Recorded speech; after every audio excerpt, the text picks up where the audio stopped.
are going hot.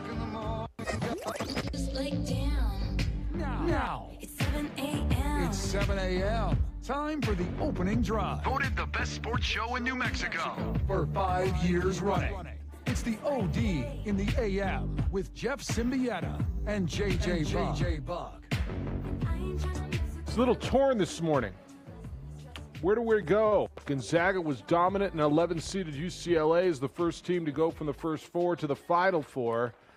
The Lobos landed a quarterback from the SEC, and not just a quarterback who was in the SEC, but a quarterback who played in the SEC, who started in the SEC, who had success in the Southeastern Conference, and won a bowl game last year as the starting quarterback, and by most accounts is very, very talented, and I think that's where you go on a local sports talk show, and so that's where we're going to go. We'll get to the Final Four, both men and women. We'll get to the NFL stuff. But yesterday it was announced that Terry Wilson, the quarterback from Kentucky, and I got it, a basketball school, but what they've done football-wise over the last couple of years has been pretty impressive, including a 23-21 win over North Carolina, who then was ranked 23rd in the Tax Slayer Gator Bowl last year, the first player in Kentucky history, and that includes Tim Couch, who has at least 3,000 yards passing and 1,000 yards more rushing, and he's set to join Lobo football. It's the opening drive. Good morning to you. Jeff Siembieda and JJ Buck. Terry Wilson set to join us, or at least scheduled to, coming up at 8 o'clock this morning. JJ, Danny said he wanted a quarterback with experience who'd won games at this level, and obviously he had been talking to a number of people, including this young man. There's a connection with Derek Warheim, the offensive coordinator in Derek's family, and it feels like this is about as good as they were going to do, and it feels like they did pretty well. Yeah, it's a very interesting player when you look at Terry Wilson and his career. So started 10 games as a sophomore, 2 as a junior, and then his senior year last year played in 12 games. And you look at his completion percentage overall, it's about 65%. And this is a kid, as you said, that's seen some really good defenses. He won at Florida as a sophomore, so he has that experience that Danny Gonzalez was looking for. Because there wasn't a lot of those guys on the transfer market that had Division I wins at a high level under their belt that are making a move. And this is an absolute home run to bring in a player like this that has the ability to make plays with his arm. He is athletic, so he can get outside the pocket, can run. I'm very intrigued to see what Derek Warheim is going to do with him in the offense. And this is what New Mexico needed in that quarterback room. Yeah, they have Trey Hall, but guess what? Tabaka Tuioti still not cleared to play. Isaiah Chavez, good job, good effort, but he's still got a ways to go. He's got to earn it, and Danny hasn't hid from that with anybody on that roster. And I really get the sense that the way they finished the season, returning 14 super seniors, that all of a sudden they looked around and go, you know what? I think we're closer than we thought we'd be in year 2 to actually competing for a bowl game. Yeah, I think that's 100% right. I know the question is going to come up, then why did this guy leave? Why is he leaving with a year left if there was so much there and he was so good? And there's always that question, and we'll ask him that. I was sniffing around just kind of with some of the Kentucky people, and there was a sense there, and this is really one of those, remember who you are and from where you came, that he can't get us any better than we are. And I'm like, well, you guys haven't been this good in how long? You hadn't beaten Florida since 1990 what? And he beat Florida this year? You haven't had a quarterback who's done this. Yeah, but, right? We didn't win the division. We only went to the Tax Slayer Gator Bowl. And it sounds like every other fan base in the world, right? Okay, we've gotten to new heights, but he can, there's a ceiling on this young man. And maybe there is, maybe there's not. I don't know. This is a young man who started his collegiate career at Oregon. He was recruited by Oregon and competed with a guy named Justin Herbert at Oregon. Josh might be familiar with Justin Herbert, the star quarterback of the Los Angeles. I almost said San Diego. I'll still always they are to me San Diego Chargers. Got beat up by Justin Herbert, entered the transfer portal, went to junior college, and was one of the higher recruited junior college quarterbacks coming out of Garden City. Went to Kentucky and has excelled there. JJ, to me, this is a home run and might be a grand slam. I got a bunch of people telling me yesterday he's the starter now. Just put him. No, he'll come in and earn.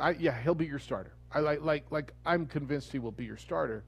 But you don't name it. He's got to come in and earn it. In regards to what's here, and Trey Hall's been good in spots. And let's take nothing away from what Isaiah Chavez did. And I know this isn't going to be politically correct, and there's going to be locals who are going to scream me down. But I want you to hear the whole thing. Like, the story was unbelievable, but at this point, I don't think Isaiah Chavez is a guy who's going to be your quarterback that's going to help you get to the level that I think you all want to get there. Now, may he be by his junior and senior year? He might be. And I still believe that Isaiah Chavez, maybe JJ can redshirt this year, right? If he ends up being the number 3 guy or 4 guy on the depth chart, maybe you can redshirt him this year. I get it. The story's great, and he's local, and he won you 2 games. But you just got a quarterback that won games in the SEC, and to your point, if Danny and that coaching staff feels that they can win now, I'm really trying to walk the political line because I love the kid, and I love him. But does everything tell you he's ready to take you to be a championship level team right now? And I'm going to tell you, from what I saw, the answer is no. That doesn't mean he can't ever be. And you got a guy that maybe can. Isaiah Chavez is still going to play a role in this program moving forward. He won 2 games last year. QB5 was fantastic. It was a great story, the way he played, his energy, no doubt. But this is also one where he's still got to earn it. He's still going to go out there and show that he deserves to be the starting quarterback. He's going to have that opportunity. Danny's not going to shy away from someone just because they are their walk-on or wherever they're from. He wants to push this football program forward, and bringing in Terry Wilson absolutely does that. Now, it's you look at Kentucky, yeah, they struggled at times offensively. They weren't the greatest offense, but you look at his skill set overall, his resume as a collegiate player, and then you morph that into what we've seen Derek Warheim do in just one shortened season with multiple quarterbacks coming to the Mountain West. I think he's going to fit in very nicely as a starting quarterback of New Mexico if he indeed wins the job. Yeah, I don't know how much you all know, and I know you do, JJ, but the history of Kentucky football, and it's somewhat on par with New Mexico football, in regards to their league. They don't win a lot in that league.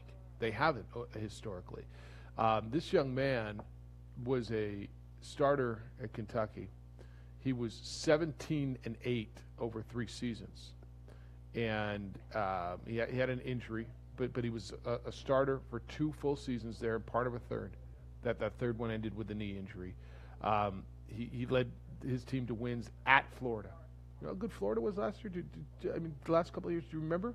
Tennessee, they won at Louisville. They had bowl victories over Penn State and North Carolina State. He's the first player in the history of that program with at least 3,000 passing yards and 1,000 rushing yards. He did it in that 2+ seasons at 17-8. Look, if I was going to tell you without a name that UNM was getting a quarterback who went 17-8 in the Southeast Conference, one at Florida, one at Tennessee, you wouldn't have even thought you were going to Kentucky, would you? Where would just blind resume thing? You'd have said, what did Mississippi have, or what did Ole Miss have, or what did Auburn have, or who Texas A&M's quarterbacks transfer, right? Isn't that where your mind would have gone? Yeah, if you didn't know, if you blind resume some of those other schools, absolutely. And I'm really intrigued. I've seen a couple games of his. It was funny. Kentucky was the team that we talked about a lot last year, Micah and I, on our college football podcast, because he liked him from the get-go, and maybe they, as you kind of pointed out, didn't quite live up to expectations that they had as a program, as a fan base. But this is a really intriguing kid, and it's exactly what Danny wanted. A guy with Division I experience that's won football games, and he got him. Yeah, I got a buddy of mine who does watch Kentucky, whose son goes there, said Terry Wilson transfers to UNM. Wow, I've seen him play, best quarterback in years. And it might be. I think this is a pretty big deal, and looking forward to talking with him. Terry Wilson is the new Lobo quarterback, the transfer quarterback, the newest in the room. I'm not telling you he's their starter yet. I got to believe he will be, but we'll see. Looking forward to talking to him. He is scheduled to be with us coming up at 8 o'clock this morning. He's not on campus yet. All right, 505-246-0610. That's how you find us today. 505-246-0610. Your emails will come to us, Jeff at sportsanimалabq.com, JJ at sportsanimалabq.com. So you got a couple ones, a 2, and then 2 more ones equals 11. A 1, a 1, an 11, and a 2 in the Final Four. That 11 out of, I mean, it's hard to sit here and tell you UCLA's out of nowhere when they're one of the most storied programs in the sport. But what went down yesterday is coming up next. We'll get into it with you on the opening drive. We're on ProView Networks at 95.9 FM and AM 610, the Sports Animal. Mix a little sports analysis, pop culture, and great interviews. And your clip.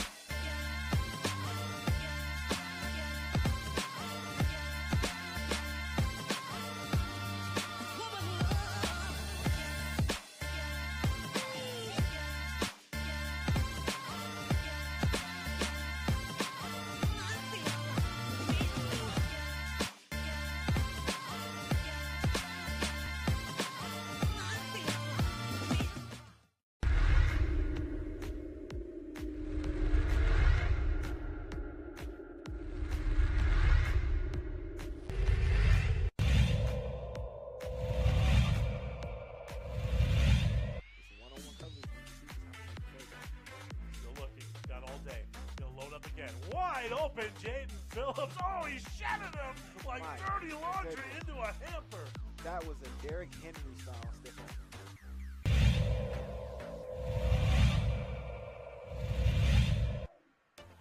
Motion, there's Winnikoff.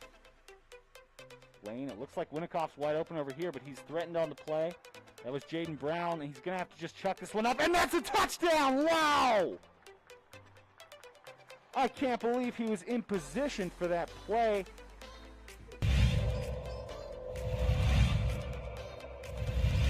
So, you know, things are looking good. They'll want to avoid Webskowski on the kick, but it gets to the 10. Or I beg your pardon. Now across the 50. That's going to be an opening house call. He's going all the way, and he's going to go untouched. 90 yards for Lujan, and that is a nightmare start for Clovis. That young.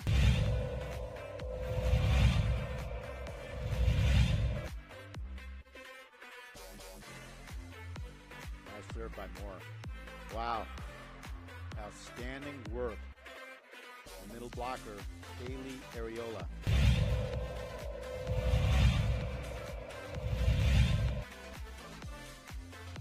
Gomez again, the motion man. This one instead handed off. And right through the gut, there's a bunch of space. Nice little hop there. Atrisco fans are on their feet, and for good reason, as that's a 41-yard touchdown. Jaden Cowley. And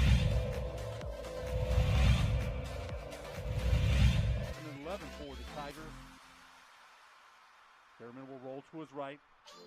Throws on the down and out. Caught. Trying to go for the goal line. Leads it in. Touchdown. What a play.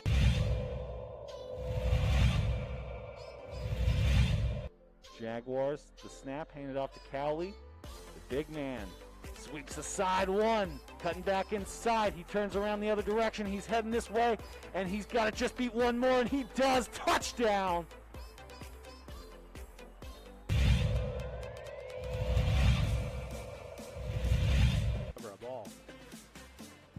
Serve. There's the dig. Boom, the kill shot. Number 6. I tell you what, man. Morgan Torres on the kill shot. 7 seconds left. People are stunned. There's just so much scoring on this game. Will the Hawks be able to respond with the big play? There's a fake on the right side. He's got an open field. Oh my gosh, and just like that, holy cow, amazing. Just like that, the Hawks score. Number 2, Caden Valdez on the right side.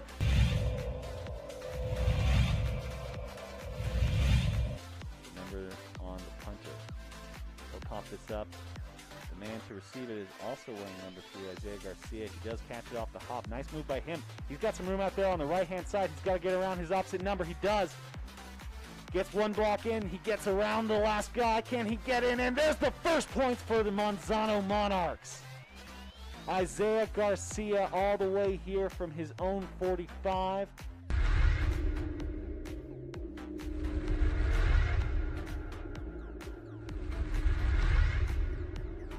Don't sacrifice quality of flavor when you're in a hurry.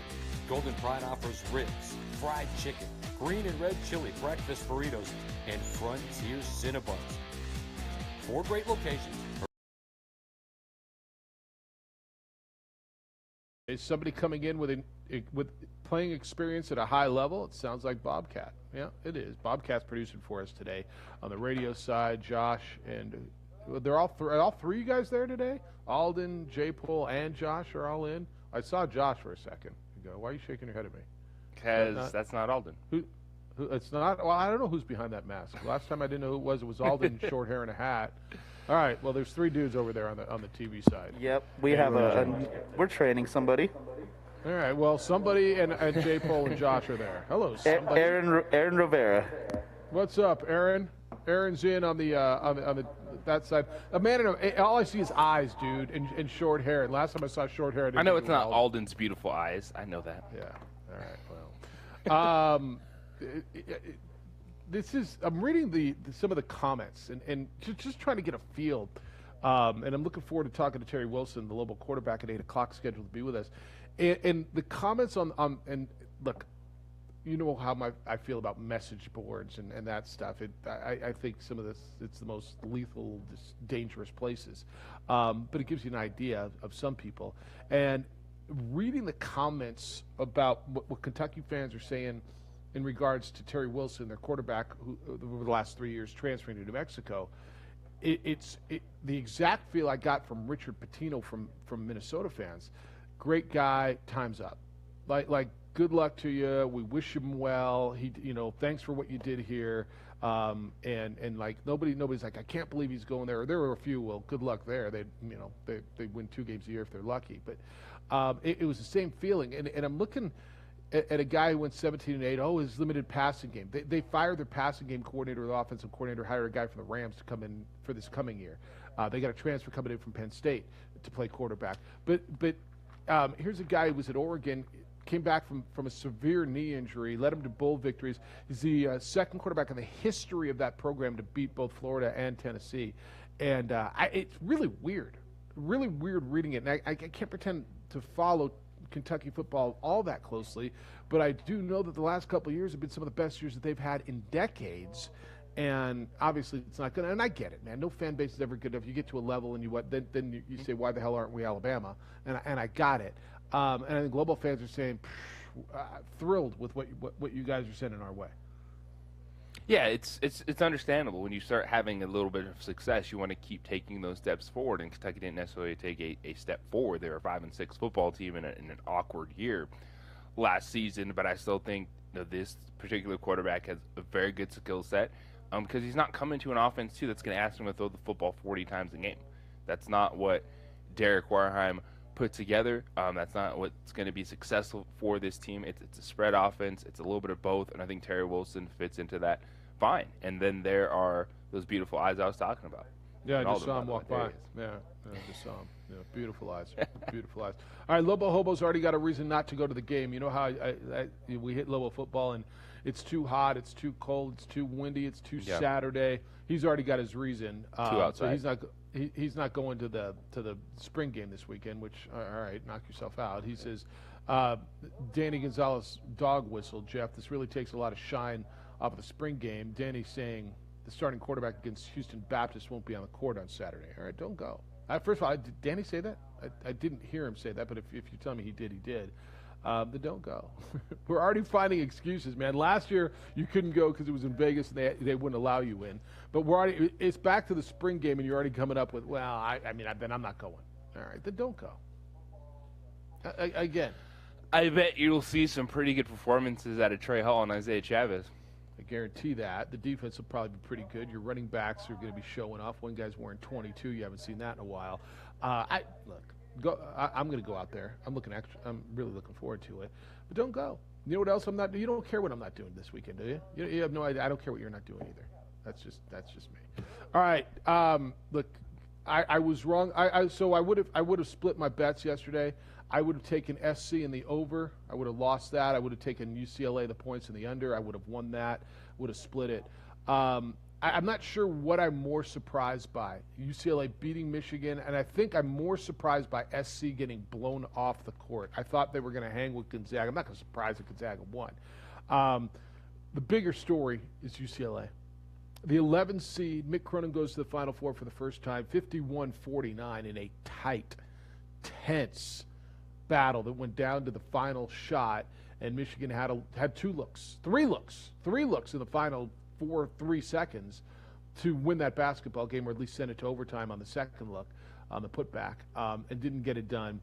And the top seed in that region goes down. UCLA is so gritty. I got a text from Ralph. It says the East Coast bias over now. Never will the East Coast bias be over. But 2 teams from the West Coast and 2 teams from Texas. Nobody west or east of the Mississippi, which has never happened before in the Final Four. UCLA belongs. I'm just telling you my eye test and who they beat and what they are and who they are. I get it, man. They lost 4 in a row to end the season, and they had to play in the first 4. But getting through who they got through in Alabama and Michigan, or at Abilene Christian, but to get through the road and come through the first 4, that team is peaking, and Mick Cronin has done a hell of a job, or is that me? At UCLA, and they belong. And now it's coming to an end against Gonzaga, but they belong. Well, I thought it was coming to end against Alabama. I thought it was coming to end against Michigan. And to beat the top 2 seeds in the region is absolutely phenomenal. And this UCLA run is unbelievable. Unbelievable. Johnny Juzang was phenomenal. All right, with that out of the way, Michigan was terrible yesterday. And it wasn't all just UCLA's defense. You have Franz Wagner going 1 of 10. He missed airballing an open 3 to tie that game. You had Smith coming down, stepping into a good look, getting nothing close to the rim. So many missed layups. Michigan is going to be kicking themselves forever with that performance. Now, UCLA, yes, they slow it down. It's a grind. It's ugly basketball, but it works for them. But Michigan missed so many shots that they were hitting the rest of this tournament. Well, I'll give you that. UCLA missed a lot at the rim. There was that stretch where Michigan came back and took that lead early in the half. Where UCLA missed in the paint probably 7 times. They missed a lot too. Juzang goes down, and you go, it's an uh-oh moment. By the way, Johnny Juzang from Tarzana, California, hometown of this guy. Big on Johnny Juzang. But he goes down, and they find guys. The big guy, Owens, goes foul trouble, and they're finding guys. Michigan missed a lot of opportunities. That's what this tournament was to me. This tournament was missed shots at the rim and opportunities. And I think of Rutgers, and I think of Alabama, I think of Michigan. But everybody does. Everybody but Gonzaga, and even Gonzaga did. College basketball misses so much at the rim. And I've realized that over the bunch of years. Offensive rebounding and free throws.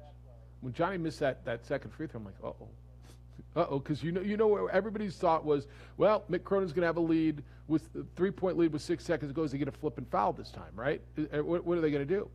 And a 91% free throw shooter who got frozen by Juwan Howard, and I'm not telling you that's why, but I'm not telling you it's not why not why he missed the second one. He missed it. Yeah. Okay, Michigan was bad, but UCLA was pretty good, man. UCLA is physical. This is, and I said this to you the last couple of days, these 2 teams from the West Coast are not what West Coast basketball was labeled, and whether it was rightly labeled or wrongly labeled, as soft, and they just go up and down. Football gets labeled that too, because you get some of these high-powered offenses, and Oregon has all their uniforms, and these 2 teams are the furthest thing from soft. UCLA grinding it out, and Gonzaga, and we'll get to Gonzaga doing everything. That's a tough, gritty basketball team, and Mick Cronin has turned them into that. And they had to be. They had to reinvent themselves with 2 players out of the lineup, 2 players that they were going to count on this season, and to see the run that they've gone on, it's that attitude. They don't waver too far one way or the other. When they went on that scoring drought, Michigan took the lead. You realize, this team's probably still going to be able to get back in the game with their style of play, what they do. It's slow, it's a grind, but within that you have guys that can have big games. We've seen hockey. Yesterday was Ju Zhang scoring 28 points, and I was just left in awe, because at this point in time of the games we said, well, it probably would be UCLA if there was a team to win it yesterday. But still, when you see them at this point in the Final Four from the first 4, it's an unbelievable run. Isn't it crazy that we're talking about one of the most, if not the most, storied programs in the history of college basketball, and they're your Cinderella. They're your unbelievable story. Right? We're talking about Baylor, who hadn't been there since 1950. Houston, who hasn't been there since 1984. Gonzaga, who's been there once and never won a championship. But UCLA is the story. UCLA, the 11th seeded UCLA, with all those banners hanging, with John Wooden and Lou Alcindor and Bill Walton and all, they're but that's the truth. That's the truth. The 11th seed that comes out of the first 4, which is the beauty of this tournament. If you had UCLA in your Final Four, raise your hand, because I don't see a lot of hands in the air. I thought UCLA could get to the Sweet 16. Whoever came out of that game, and I thought it would probably be Michigan State. But I just didn't see that. I did. Here's the thing. Banners don't win you anything. Not a thing. No, not even NIT banners. Banners don't. All right, we're going to get into Gonzaga next, because that machine rolled over a team that had been, I told you I thought was the second most impressive team in the tournament, but that machine just continues to roll. 505-246-0610. We're expecting to talk with Terry Wilson, the Lobo quarterback who's transferring in from Kentucky, coming up at 8 o'clock this morning here on the opening drive. Dr. Stephen Coleman specializes in treating astigmatism, and he does it with LASIK. Been doing it since 1998. I had a high degree of astigmatism. That's one of the reasons I went to see Dr. Coleman. I had my LASIK surgery done in 2003. The technology he uses is cutting-edge technology, and he plays a significant role in developing and testing the current technology that he uses, and it's used not only here in New Mexico, but it's used around the world, technology which originated at Sandia Labs in New Mexico.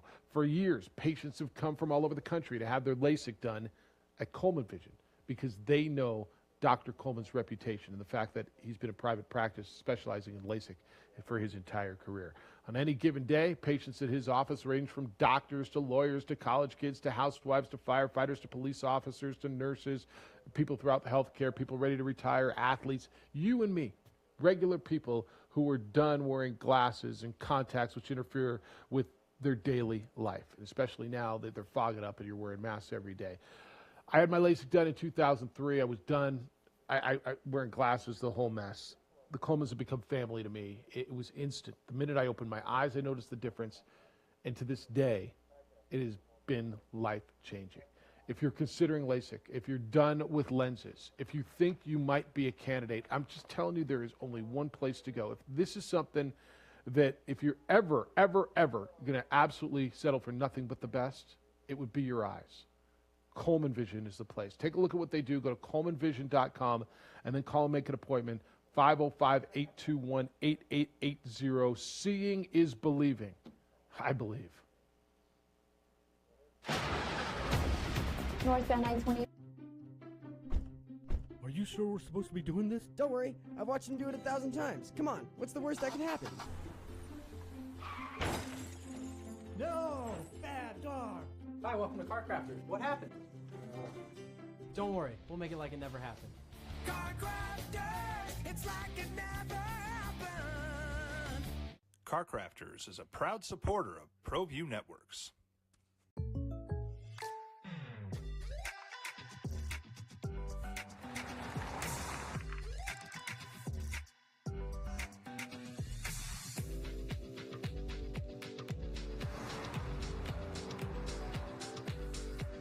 For your surprisingly great rates, contact your local State Farm agent today. If you want the real deal, call State Farm agent Marty Size in Albuquerque today. Like a good neighbor, State Farm is there.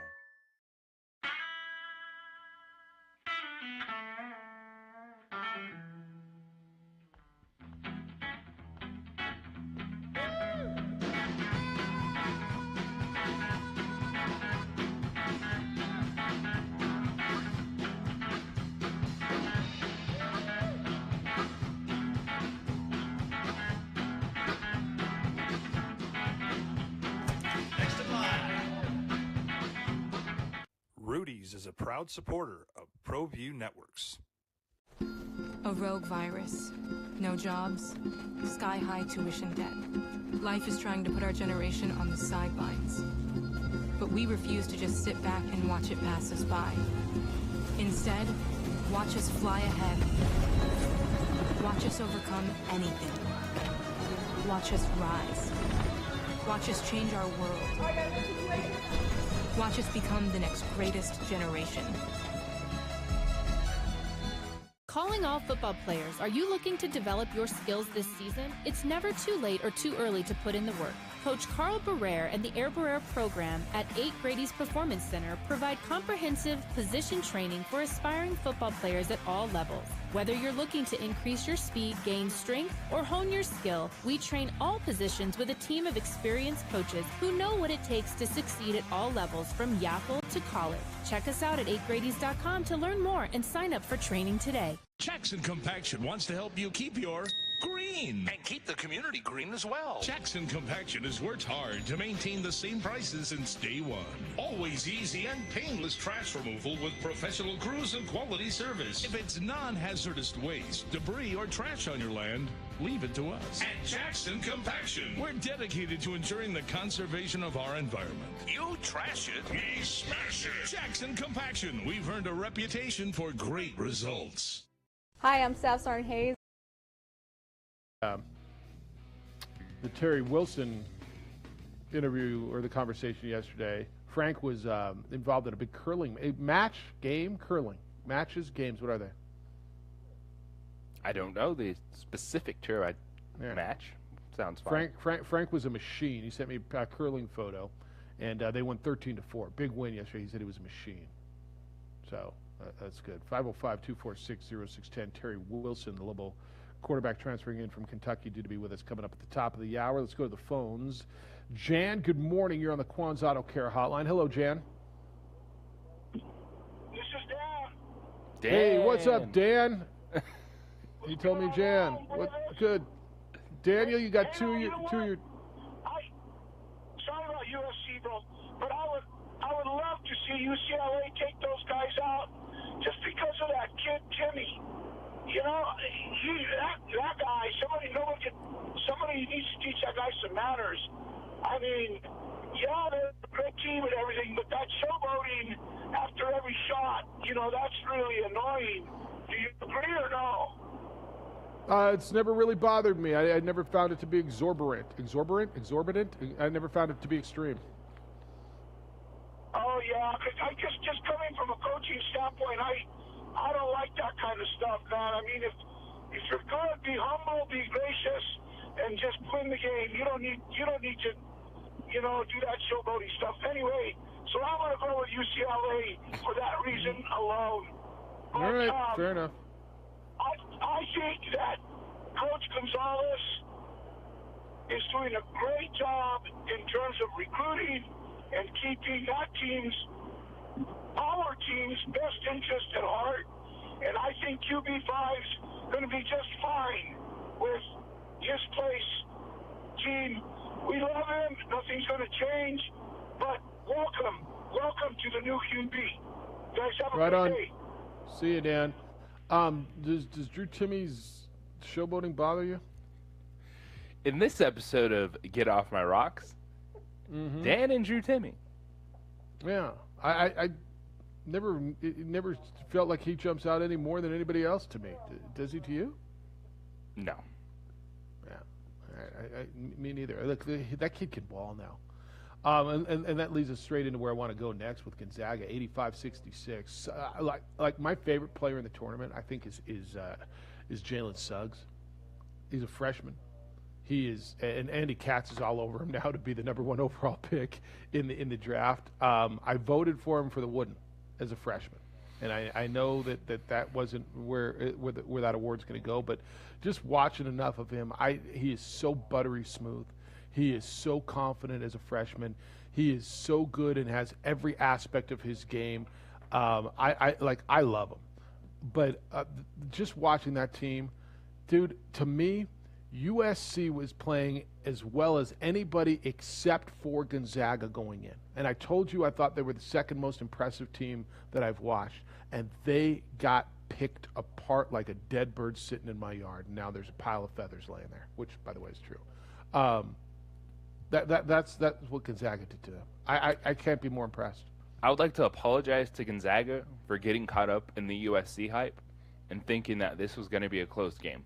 Because in the best offense that we've seen in the NCAA tournament in college basketball this season is Gonzaga.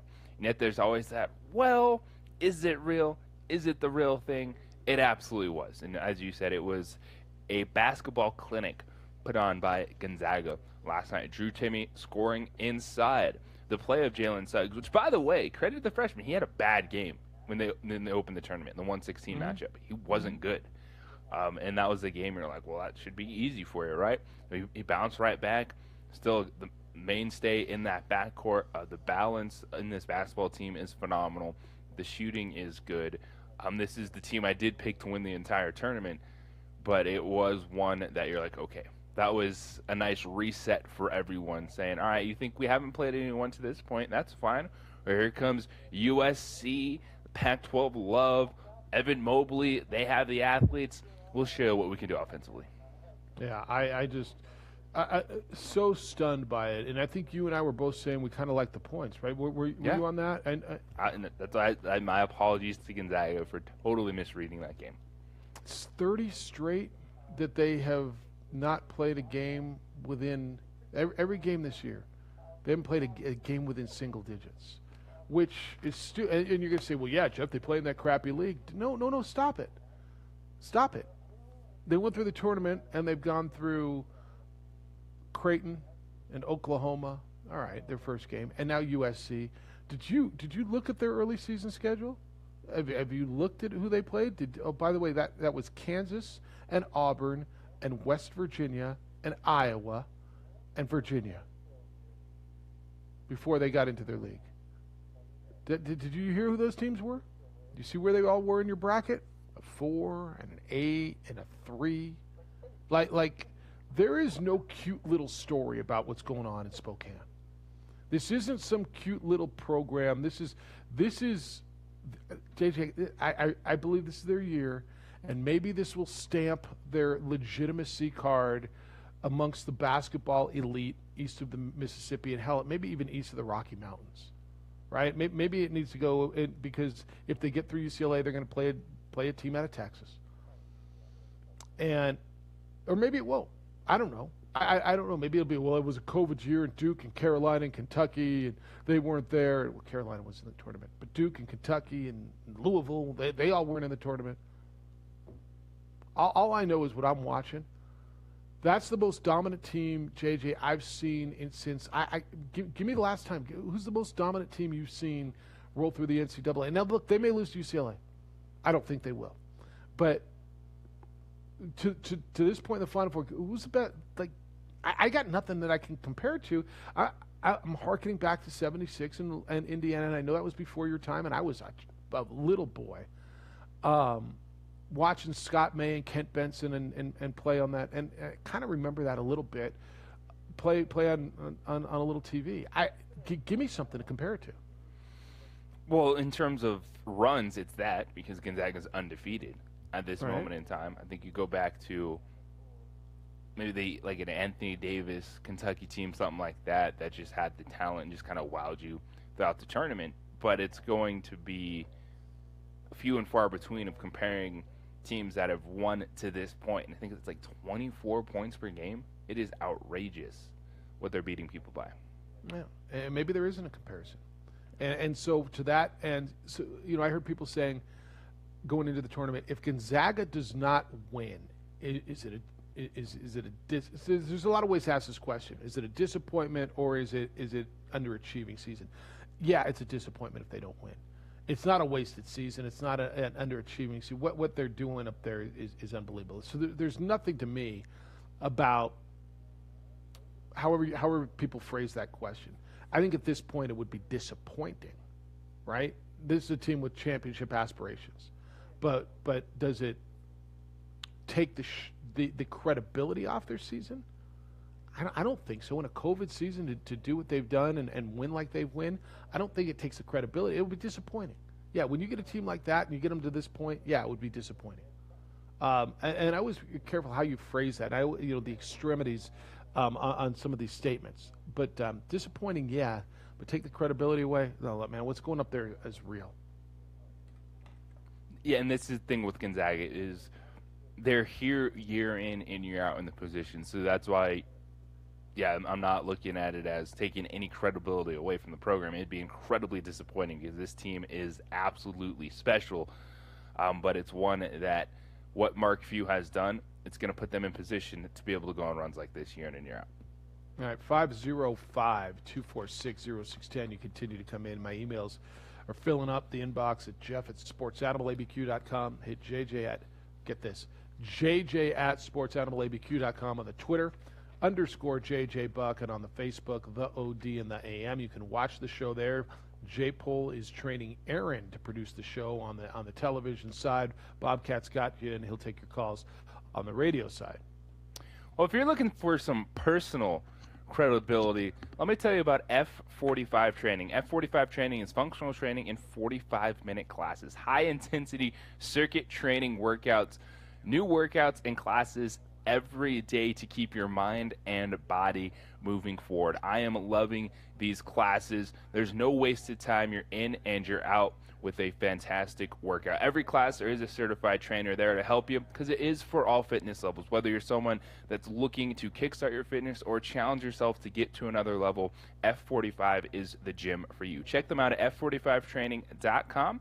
Download the F45 app to sign up for your 7-day free trial. Also check out the schedule of classes. They have classes available 7 days a week. They're located at 5920 Holly Northeast, so it's good access. Paseo I-25 from wherever you're coming from in the city.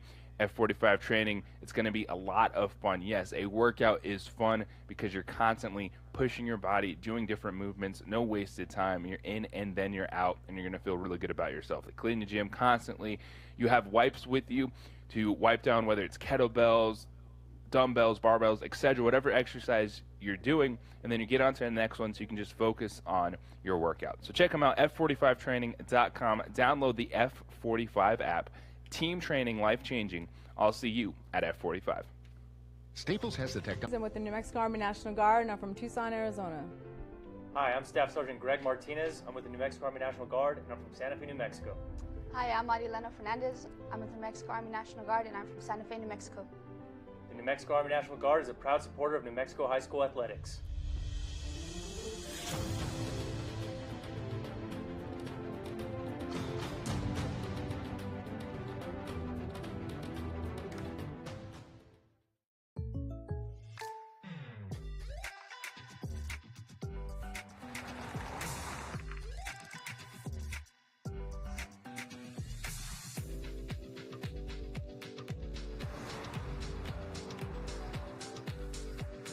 Your surprisingly great rates? Contact your local State Farm agent today. If you want the real deal, call State Farm agent Art Sandoval in Albuquerque today. Like a good neighbor, State Farm is there.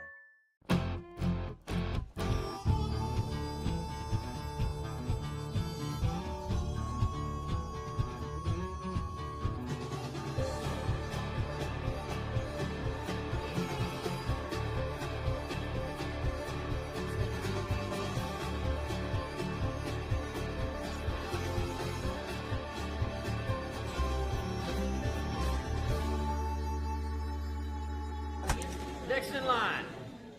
Rudy's is a proud supporter of ProView Networks. Sadie's is a proud supporter of New Mexico high school sports and athletics, and we here at ProView Networks would like to thank Sadie's for their continued support in helping us bring you all of your New Mexico high school sports coverage. Meet Greg Shamus. He's a State Farm agent, which means he's here to help with all this. but it's easier to just remember he's here to help life go right. Call State Farm agent Greg Shamus at 505-898-3648 today.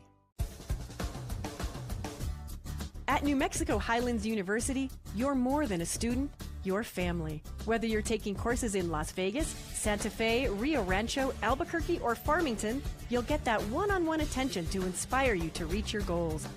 Let New Mexico Highlands help take your passion and accelerate it into a career and fulfilling life path.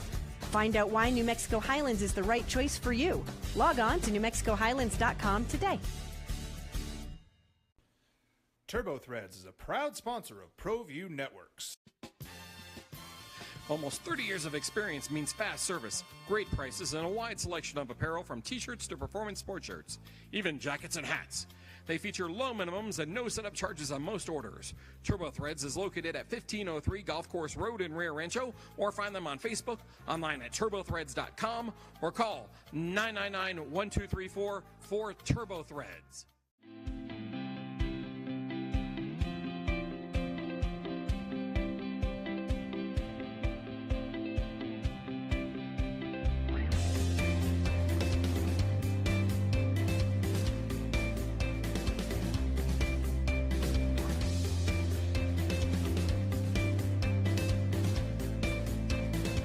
Plan your adventure at WNMU.edu.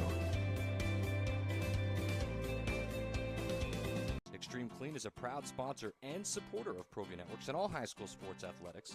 Owner Mike McLean and Extreme Clean specialize in carpet cleaning for apartment, realty, business, and residential clients. With over 20 years experience, attention to detail and quality customer service matters. For more information, give them a call, 505-221-6440, Extreme Clean.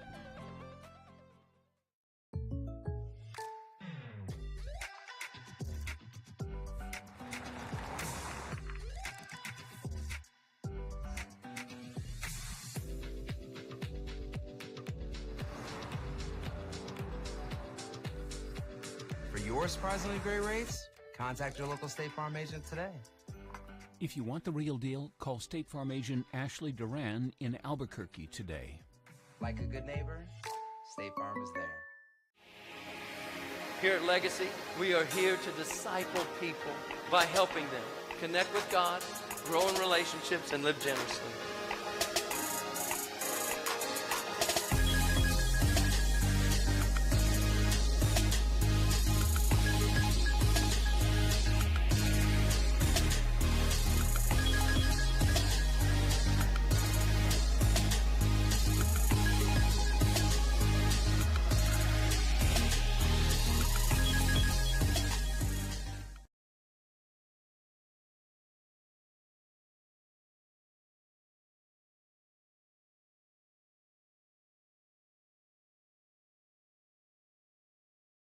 Jackson Compaction wants to help you keep your green and keep the community green as well. Jackson Compaction has worked hard to maintain the same prices since day one. Always easy and painless trash removal with professional crews and quality service. If it's non-hazardous waste, debris, or trash on your land, leave it to us. At Jackson Compaction, we're dedicated to ensuring the conservation of our environment. You trash it, we smash it. Jackson Compaction, we've earned a reputation for great results. Hi, I'm Staff Sergeant Hayes. I'm with the New Mexico Army National Guard, and I'm from Tucson, Arizona. Hi, I'm Staff Sergeant Greg Martinez. I'm with the New Mexico Army National Guard, and I'm from Santa Fe, New Mexico. Hi, I'm Marilena Fernandez. I'm with the New Mexico Army National Guard, and I'm from Santa Fe, New Mexico. The New Mexico Army National Guard is a proud supporter of New Mexico high school athletics.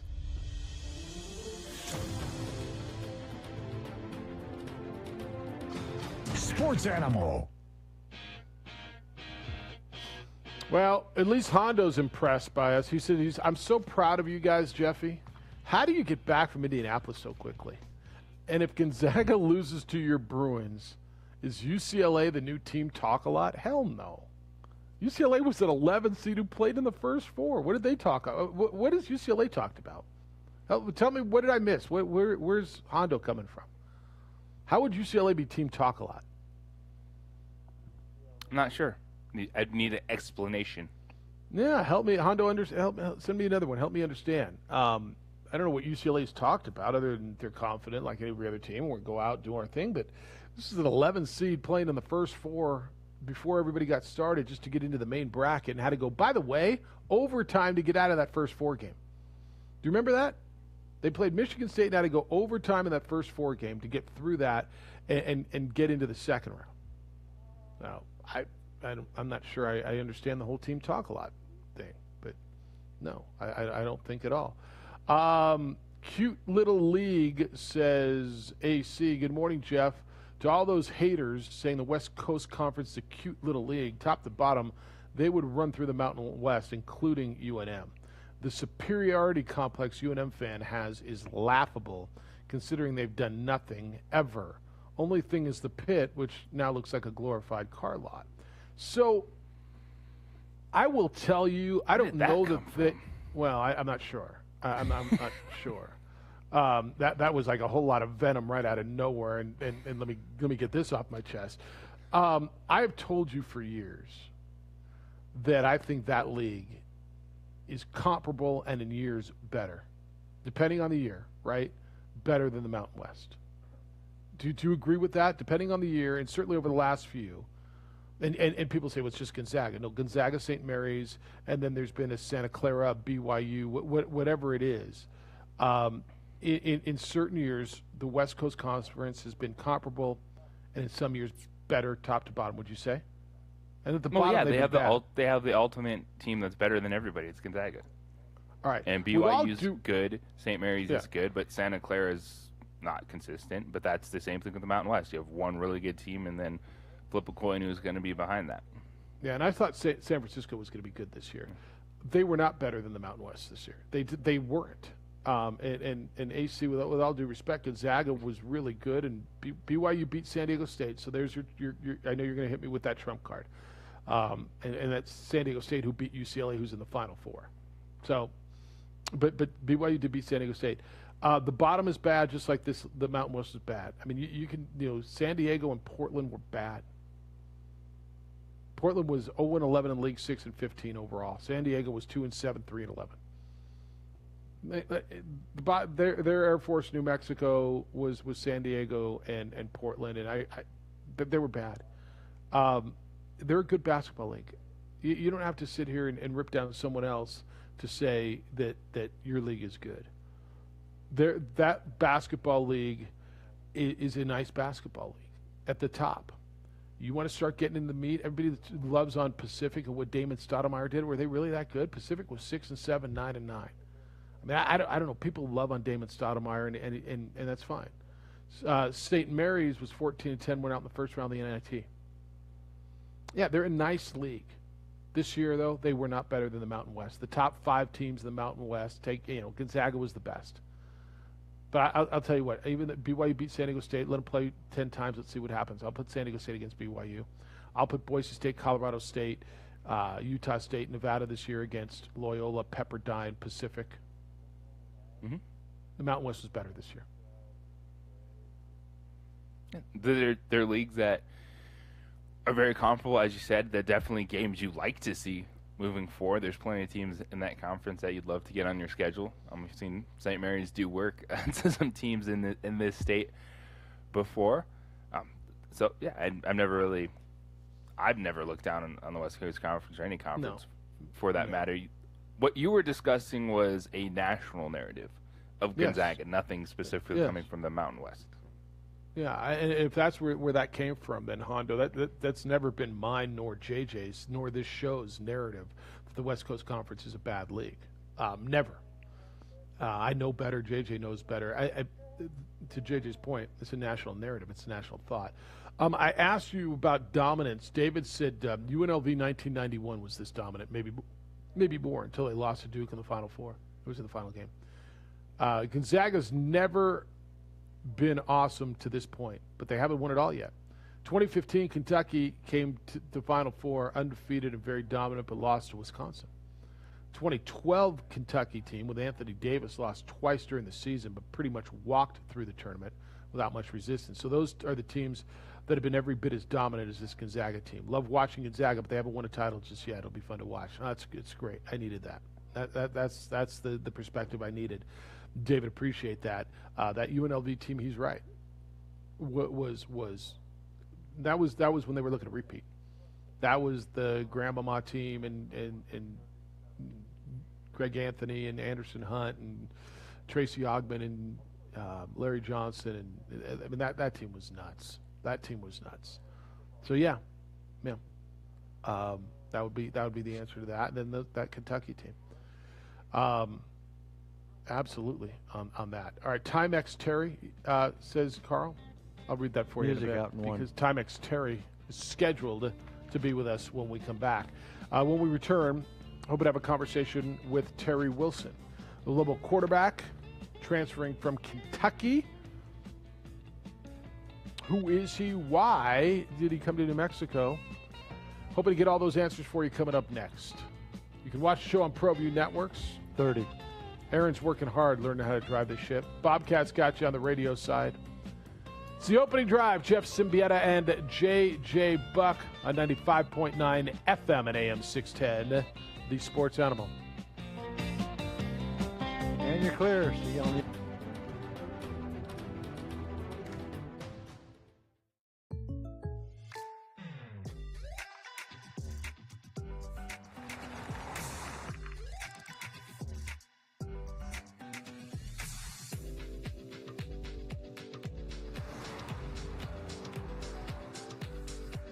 For your surprisingly great rates, contact your local State Farm agent today. If you want the real deal, call State Farm agent Art Sandoval in Albuquerque today. Like a good neighbor, State Farm is there.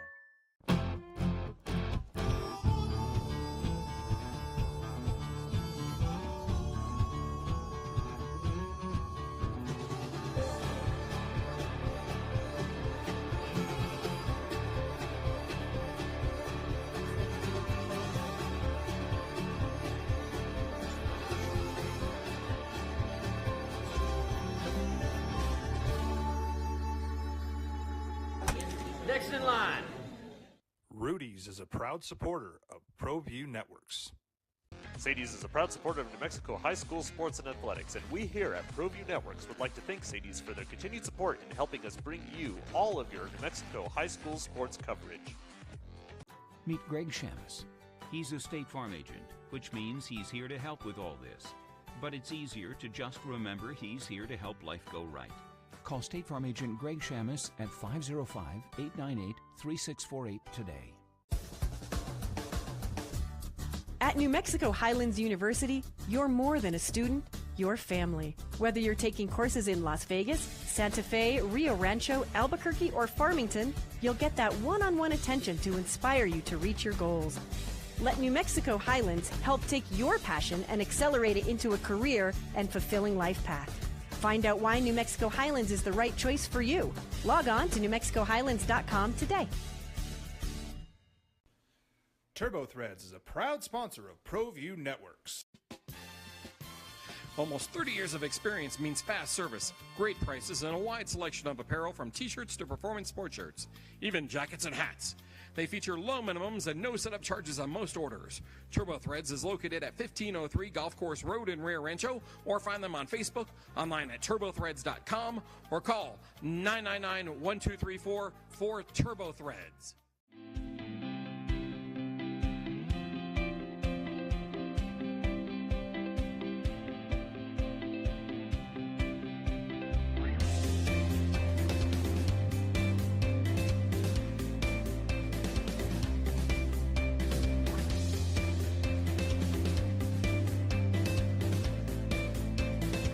Plan your adventure at WNMU.edu. Extreme Clean is a proud sponsor and supporter of ProView Networks and all high school sports athletics.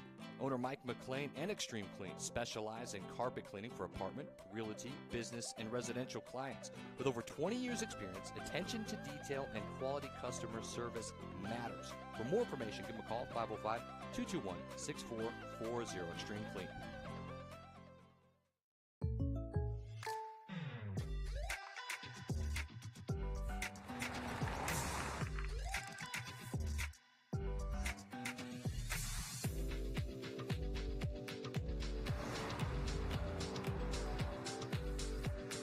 your surprisingly great rates, contact your local State Farm agent today. If you want the real deal, call Voted the best sports show in New Mexico for 5 years running. This is the opening drive with two-time New Mexico Sportscaster of the Year, Jeff Siembieda, and J.J. Buck. Lobo football coach Danny Gonzalez has been talking about his want for a graduate transfer quarterback who has won football games at the college football level and been successful to come in and compete for the job in 2021. And he got that. It's the opening drive. Jeff Siembieda and J.J. Buck yesterday. Terry Wilson, who will be a super senior after a really, really successful run at Kentucky, where he went 17-8 as a starter, won a couple of bowl games, became the first quarterback in the history of that program to rush for 1,000 yards and pass for over 3,000 yards, announced he is transferring to the University of New Mexico. And Terry Wilson joins us this morning on the opening drive. Terry, good morning. I know you're not physically in town, but welcome to New Mexico. How you living? Thank you. Appreciate that. Good morning to you guys. I'm living good. I'm feeling great and, excited to get out to New Mexico. Now, people are really excited about this, and it stirred a lot of conversation yesterday about you and people, some who knew you and had watched you and some who hadn't, and everything's excitement. Why the decision to leave a place where you've had so much success, and obviously why then was New Mexico the spot that felt comfortable for you? Well, the overall reason, I just wanted more. I wanted to prove more, and continue working on my game and be able to, branch out, go to a new place. I've done a lot of great things at Kentucky, and I've made a lot of, long-lasting, friendships with a lot of people. But, I just felt like I needed to go branch out and go put some more out there on the field. The connection with New Mexico, when I was at Dale City, my high school coach, Coach Nick Wareheim, his son is Derek Wareheim at New Mexico. So after the season, once I kind of, went into the transfer portal, I was talking to my high school coach, and he kind of just, led me that direction. And it took me some time to think on it, but, that's just what I wanted to do. I felt like it was a good move, and, I'm all in. So I'm just excited to be able to, finally get that passed and start working now. Terry, you started out at Oregon competing with a guy named Justin Herbert, who turned out to be pretty good for the job there. You go the JUCO route, end up at Kentucky. The success in the SEC at a place that had not had incredible success. You did things at Kentucky that, Tim Couch was a great quarterback there, but you have better numbers and won 2 bowl games. I don't know how you quantify and put into perspective the success you had, and to say you want to do more, it says something there. Talk a little bit about the success you had and the barriers that you had to break through at Kentucky. Yeah, my decision on going to Kentucky, coming from junior college, was to be able to go somewhere and do something that hasn't been done before. That was, my mindset that I had. Going into my first season in 2018. So it was really just, just trying to do something different, try to go help a program and be a part of something that's special, and just strive to, to break records and strive to just to go out there and prove myself. It was definitely tough at times, playing at SEC league, it's definitely not easy. You're going to have, injuries, you're going to have all types of things, but you got to always bring your A game. And that's what I learned about playing in the SEC, and I enjoyed it the most because, if you don't bring it, you're going to get embarrassed. So I was, that was really why I wanted to go to Kentucky and just, do something different, do something that hasn't been done. But, I feel like my time there, I accomplished a lot. Terry, J.J. Buck, when you look at yourself as a quarterback, if people haven't seen you play, how would you describe your style, your game to Lobo fan? Dynamic. When I'm on the field, I can, first off, I'm a thrower first. A lot of people, they see my speed that I have, and they just think that I'm just going to take off and run. But I'm a pass first guy. I want to get the ball out of my hands. I want to get the ball to the playmakers, and have them make the big plays. But also, if I do need to get out of the pocket, or if I do need to run the football, for talking zone read, I'm all go with that too. But I see myself as a dynamic quarterback, while I have the ball in my hands, and, my leadership that I bring to the table. I've been around a lot of guys and a lot of older guys and got to learn from them. And, I feel like that, I took notes, and I wanted to be that guy. I wanted to be the guy that everybody looks to, when things go bad, and I take that role. And I just take pride in, leading a group of guys and just, trying our best to win. Yeah, Terry, it definitely sounds like, relationships, communication is key to you. And you talked about your high school coach helping you in this process. So when you talked with Coach Gonzalez and Coach Wareheim here at New Mexico, what were the things that you heard that you liked and it made you want to try something new here at the University of New Mexico? I like what they're doing with the program, and I like what they're doing with the offense, and really just having the green light, being an older guy coming in and being able to help, the younger guys, being able to help the culture of the team, that really caught my eye, and it's something that I was looking forward to doing when I was hopping into the transfer portal. So once I heard those things on just, they're looking for a leadership guy, looking for a guy that can come in and be able to compete and be able to, put it all on the line. That's me. So I was just checking off all the boxes, when we were talking about it. Terry Wilson is with us on the Quan's Auto Care Hotline, a transfer quarterback from Kentucky who's coming to New Mexico. You just said something that really, really resonated with me. You went to Kentucky to do something different that you said hasn't been done before. And the programs at their levels aren't dissimilar. Kentucky, known for basketball championships, and football has struggled. New Mexico has been considered in some circles a basketball school that's struggled the last decade football-wise. Do you feel the similarities? Did that? I mean, I don't think that played into it, but it really feels like a similar situation. Yeah, I never even thought about it, that way. But how I look at it, I'm just looking at it as, it's another opportunity. It's another team, and I just got to go in there and take care of what I have to take care of. I haven't really thought about it as it's a basketball school or anything. I'm looking forward to turning into a football team. So good. That's all I'm excited for. Yeah, how was the recruiting process? And I'm going to ask you two questions with that. What did Coach Wareheim and Gonzalez tell you about it? Is it your job, or is it open competition? You're coming in that you have to win it. And what were your options as far as other places to go? I'm not even gonna say, it's my job. I'm just gonna, I'm gonna say I'm gonna come in there and compete, and take it from there. But I had a few options. I really don't want to put it out there, but I had a few options. It took a minute, just to really decide on what I wanted to do, where I wanted to go.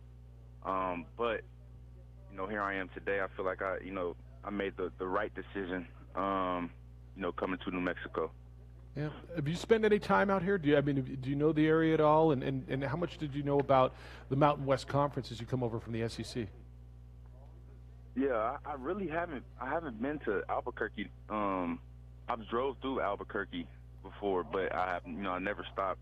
I haven't been out there that much, so that's gonna be new. I gotta adjust. But I'm excited. I'm excited to get out there. I've heard about the Mountain West Conference. I have a lot of friends out here that played in the Mountain West, so that'll be exciting to be out there and compete against those guys.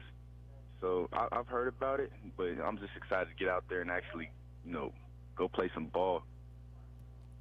And with that, Terry, outside of football, when you have those moments when you don't have any more work to do, you got your practice in, you're done with your playbook, what are some of the things that you like to do that keep you busy? Is it music? Is it shows you like? What are you outside of the quarterback? I like to spend time with my daughter. Spend time with her. I like to play video games. Really just relax. I'm a laid back guy. I'm really not. I don't like to go out that much. I just like to chill and relax, hang out with the family, and just chill, take it easy. I'm big on that. And both of us have young kids, and we both get that. Hey, I understand the community is a big deal for you, and being active in the community. And you're going to be I guess the term is super senior, right? I mean, you had the opportunity to get this year that was granted from COVID and to move forward. Community activities and being really active, from everything I understand, is something that you did a lot in Lexington, and I would assume it's something you're going to want to do in Albuquerque. Oh, of course. That goes a long way. I'm fortunate to be in this position right now, to be able to have another year to play football and just go impact people. I just want to go impact, a lot of people and just, help a team. So, the community, that goes a long way. They put in a lot of time on, buying tickets, going to games, supporting the team. It's only right to go out to the community and give back. Those people, they would give everything to be in my position. So I just want to make sure that I'm, out in the community, showing my face and making sure I'm doing the right thing. Yeah. Is it true you haven't had a haircut since 8th grade? Actually, that was true. I cut my dreads off for the last season. I read that. I'm like, I felt like it was time for him to go. All right, I read that, and I thought it might have been before last season. I read that, I'm like, wait a minute, so he's a 50-year senior. I started counting the years, and I'm like, I started to have hair envy for a bald man sitting over here. I'm like, I wish I could do that. All right, when do you get to town? I know you got things that you got to clean up, and what's the plan? Because Lobos are playing their spring game this Saturday. They're wrapping up spring practice, but when do you roll into? I plan on rolling into town probably May.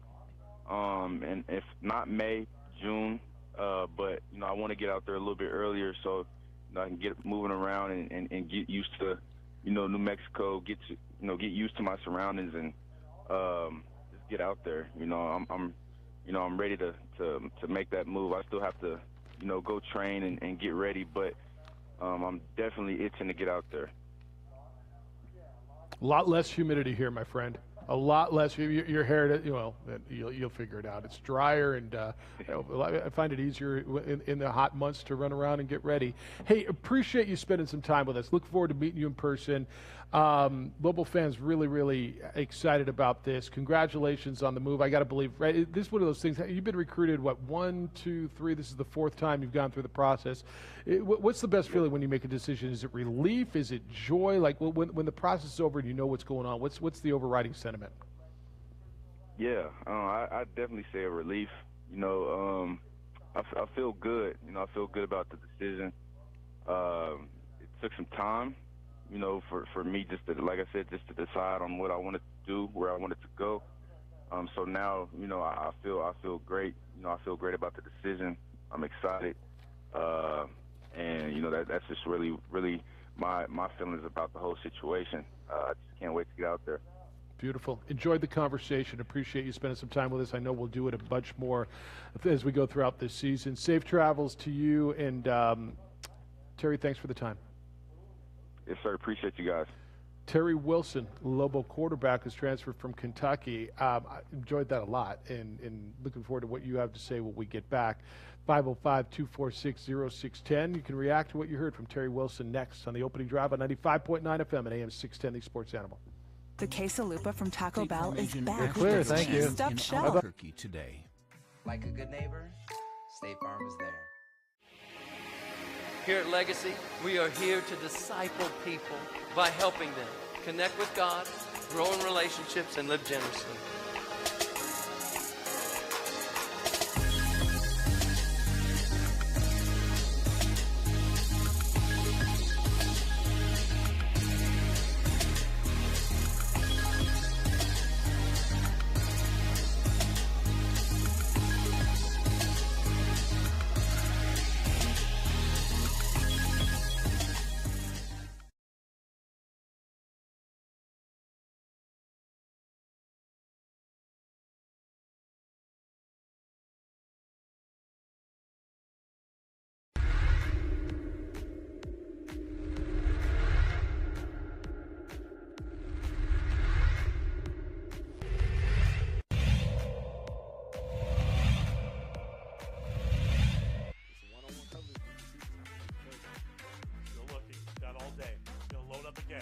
wide open Jaden Phillips. Oh, he shedded him like dirty laundry into a hamper. That was a Derrick Henry style stiff arm.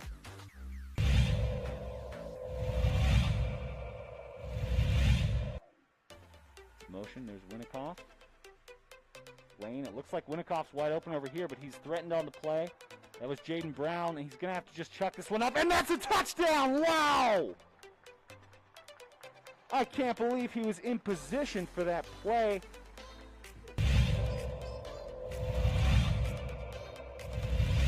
So, things are looking good. They'll want to avoid Webskowski on the kick, but it gets to the 10. Or I beg your pardon. Now across the 50. That's going to be an opening house call. He's going all the way, and he's going to go untouched. 90 yards for Lujan, and that is a nightmare start for Clovis. That young.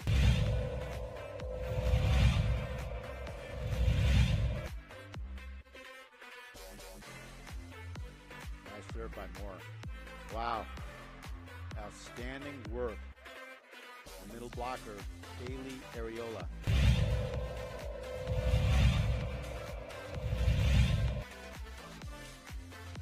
Gomez again, the motion man. This one instead handed off. And right through the gut, there's a bunch of space. Nice little hop there. Atrisco fans are on their feet, and for good reason, as that's a 41-yard touchdown. Jaden Cowley.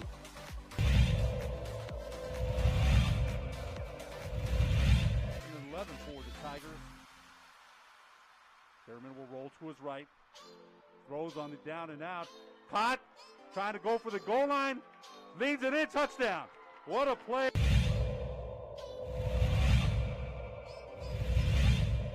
Jaguars, the snap handed off to Cowley. The big man sweeps aside one. Cutting back inside. He turns around the other direction. He's heading this way. And he's got to just beat one more. And he does. Touchdown.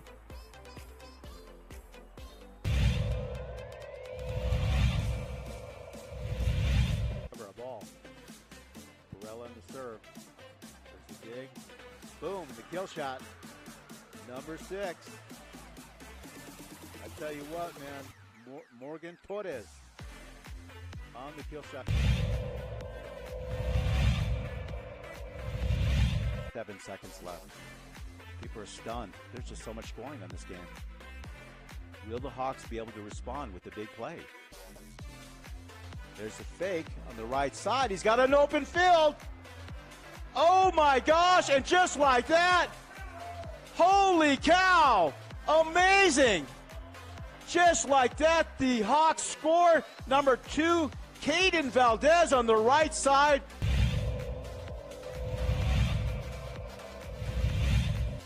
Number on the punter. He'll pop this up.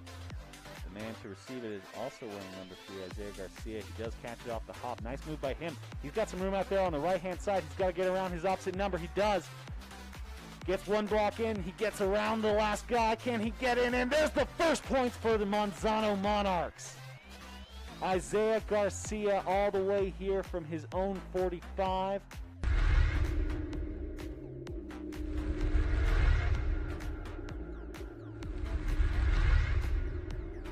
Don't sacrifice quality of flavor when you're in a hurry. Golden Pride offers ribs, fried chicken, green and red chili breakfast burritos, and Frontier Cinnabons. 4 great locations, or visit us online at goldenpride@abq.com. Golden Pride Barbecue Chicken and Ribs, proud supporter of ProView Sports Network. Well, I'm going to the frontier, walking to the cashier, order up a root beer and a number 1. Cover it with green stuff. This young man has had success, and it's funny. JJ, we had the talk with him. Rick Pitino, or Richard Pitino, when he came here, talked about growing up in Lexington, where this young man is now leaving, and coming to New Mexico, and the passion there. But I guess what I appreciated more than anything out of it was I want to go do something different. I want to go do something more, go do something different, and that hasn't been done before. And it was just a really well thought out, and I like the calm confidence that this young man brought to the table. Yeah, it's definitely a guy that's been through it, has done this before, and that goes right to the experience, the leader that Danny wanted to bring in to that quarterback room, and he checks all those boxes. And you listen to the way he talks, and he's not. It's like a quiet confidence. I think it's the way to explain it. Like he believes in himself. He's going to let you know, like, yeah, I'm here to get the job done. But he's not overselling anything. He talked a lot about that leadership, and kind of what it means to be the veteran in a room, so to speak, for a college athlete. And you look at his game and what he accomplished in the SEC. I'm very excited to see him work within this offense. And he said, yeah, he didn't want to put it out there. He said nothing's given, but you got to believe, just based on talent and experience, that he's a leader in the clubhouse to win this job. That's the whole point why Danny wanted to bring in someone. That's one game at this level, compete for the job, and he fits in perfectly with Derek Warheim. And what we saw Derek do with multiple quarterbacks, guys of different skill sets last year. You went from you had your Tavaka, Trey Hall, to Isaiah Chavez, to Connor Janal, and Terry Wilson is absolutely going to be a perfect fit for this spread offense. That it's not about throwing the ball 40, 50 times a game, but you can throw it 20 times, mix in that RPO game, that zone read that he was talking about, and I think he's going to be very successful in the Mountain West. Yeah, I think there's another piece of it, and we always talk about maturity and just experience, right? How you grow up. We all grow up. And I'm looking for his age, but I'm going to guess he's 24-ish, and I can't find it, but I will. He's a dad, right? And there's just something to being, and this JJ, this is going to be a 6th-year senior. This is going to be an older young man, and with that comes maturity. And to your point, a leader with a group of young men in that locker room who are going to have to learn how to win. And I use this expression all the time, and maybe I overuse it, but I believe in it. You got to learn how to win. And this program, while the coaching staff has won, players haven't won at this level. This young man has. They won 10 games at Kentucky, won 2 bowl games. And I just think, when Danny said, I'm looking for a grad transfer who can come in and help right away. This feels, and by the way, who's won at the SEC level at a place where they don't win. How much success has Kentucky had? Go ahead and look at it. There's not a lot. This feels Mark to Stoops me, has done some nice things with that program recently. Yeah. So this feels to me like it really, really works. JT, what do you think? You're on the opening drive. Good morning, JT. Good morning, my friends. My excitement's been building since we won those last 2 games, really building. And the way I look at it is like, first, I want to thank you. Right away, you guys always get these guys on right away and give us these pearls. The way this guy expressed himself, you can tell a lot by somebody, the way they come and they talk. I know it's just talk right now, but he sounds grounded, like you said. He sounds like he's on a mission. He sounds serious about it. And my excitement is just boiling over. I can't. It's just I can't wait to get this football season going. Starting with the game this weekend, at University Stadium. So it was awesome, man. It was awesome. I like hearing him. The only bad part about it is, if his actions meet his words, then we're only going to have him for 1 year. You know what I'm saying? So, well, you're only going to have him for 1 year. He's going to be. I don't think they're going to give him a 7th year. This is his 6th year. You get him for 1 year. Yeah, that's fine. But man, that was good, man. I appreciate it, man. You guys have a good day. You're welcome. See you. That's what we do it. See, that's why we do it. I just there was a lot in there, JJ. He likes the style, connect. And if you ever doubted that this is a relationship business, that everything is a relationship business, the fact that he played for Derek Warheim's dad in junior college, and he enters the transfer portal with 1,200 other players, and all of a sudden there's this connection, and I'm sure he's kept in touch with his former coach, and his dad says, well, I got a spot for you. My kid and I'm not sure exactly how it worked, but I'm sure it's similar to this. And my son's the offensive coordinator in New Mexico. They're doing good things. Take a look at that. Here, let me put you in touch. Hey, come take a look. Here's our virtual look. Here's what we're doing. Here's our quarterbacks. Like relationships matter, man. Stop burning bridges if you're doing that. Yeah. And we're sitting there yesterday, like, how do you manage this? What do you do? And it's just, you walk into that room, you're like, hey, any of y'all have a connection into these guys? Some assistant at the very end of the table, like, yeah, all right, let's figure it out. Yep. My dad coached him in junior college. Really?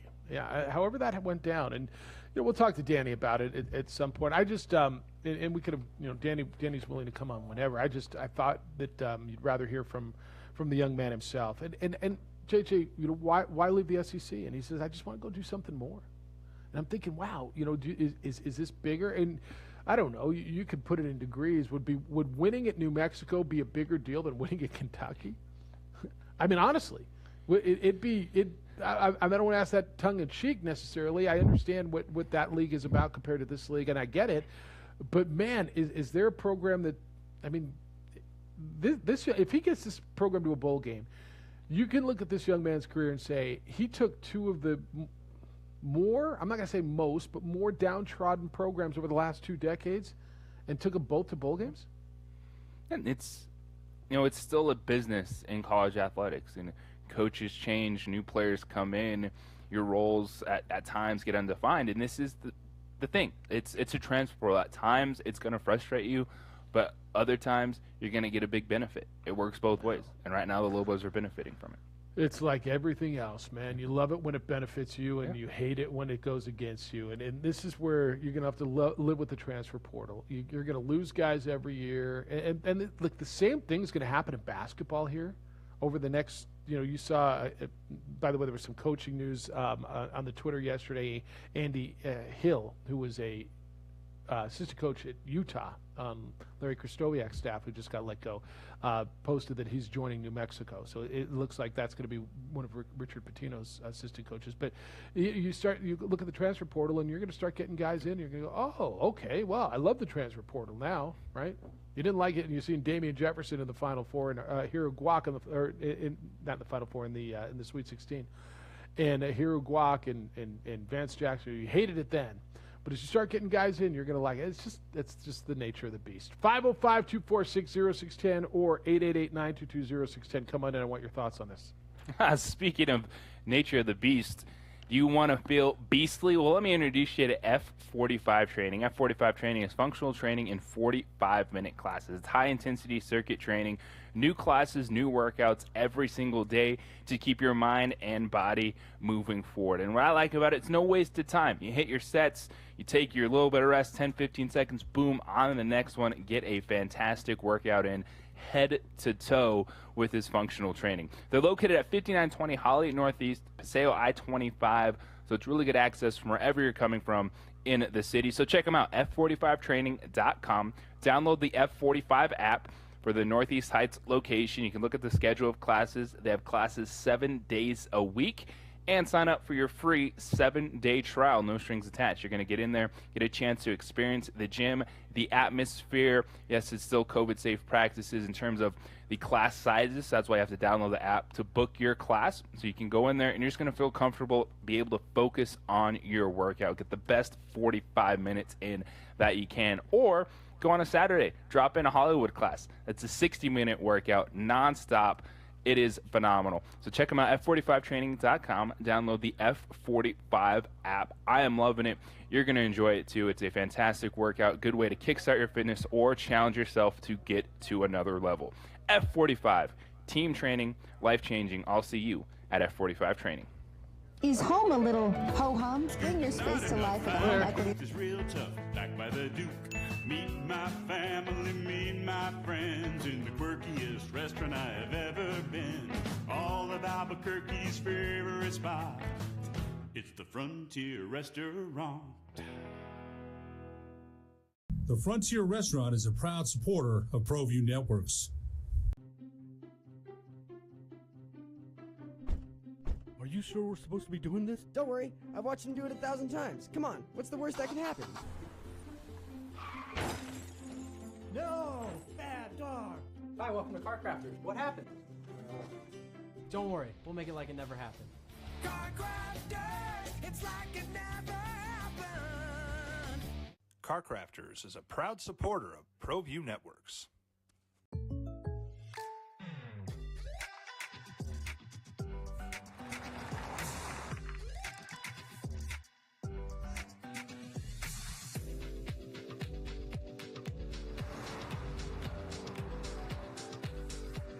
For your surprisingly great rates, contact your local State Farm agent today. If you want the real deal, call State Farm agent Marty Size in Albuquerque today. Like a good neighbor, State Farm is there.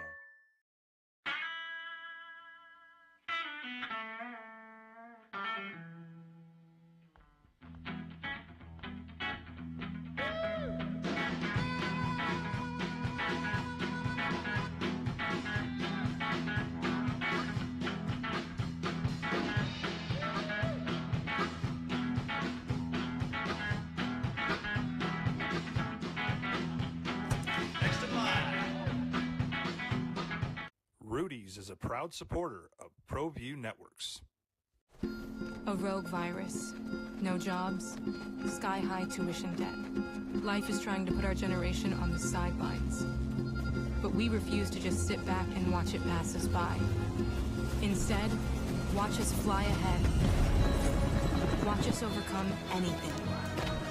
Watch us rise. Watch us change our world. Watch us become the next greatest generation. Calling all football players, are you looking to develop your skills this season? It's never too late or too early to put in the work. Coach Carl Barrere and the Air Barrere program at 8 Grady's Performance Center provide comprehensive position training for aspiring football players at all levels. Whether you're looking to increase your speed, gain strength, or hone your skill, we train all positions with a team of experienced coaches who know what it takes to succeed at all levels from Yaffle to college. Check us out at 8gradys.com to learn more and sign up for training today. Jackson Compaction wants to help you keep your green. And keep the community green as well. Jackson Compaction has worked hard to maintain the same prices since day one. Always easy and painless trash removal with professional crews and quality service. If it's non-hazardous waste, debris, or trash on your land, leave it to us. At Jackson Compaction, we're dedicated to ensuring the conservation of our environment. You trash it, we smash it. Jackson Compaction, we've earned a reputation for great results. Hi, I'm Staff Sergeant Hayes. I'm with the New Mexico Army National Guard, and I'm from Tucson, Arizona. Hi, I'm Staff Sergeant Greg Martinez. I'm with the New Mexico Army National Guard, and I'm from Santa Fe, New Mexico. Hi, I'm Marilena Fernandez. I'm with the New Mexico Army National Guard, and I'm from Santa Fe, New Mexico. The New Mexico Army National Guard is a proud supporter of New Mexico high school athletics.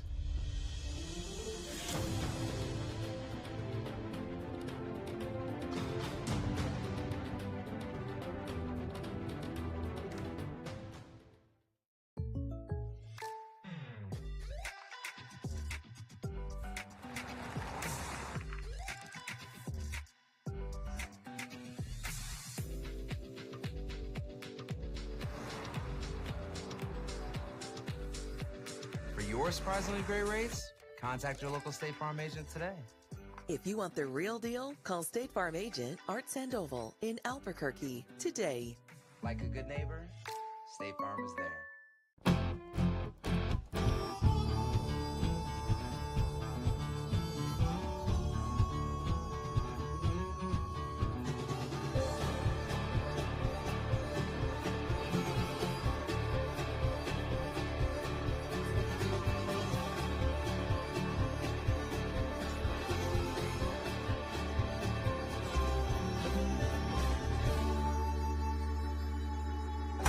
Next in line. Rudy's is a proud supporter of ProView Networks. Sadie's is a proud supporter of New Mexico high school sports and athletics, and we here at ProView Networks would like to thank Sadie's for their continued support in helping us bring you all of your New Mexico high school sports coverage. Meet Greg Shamus.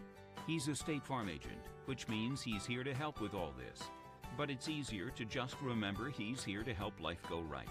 Call State Farm agent Greg Shamus at 505-898-3648 today.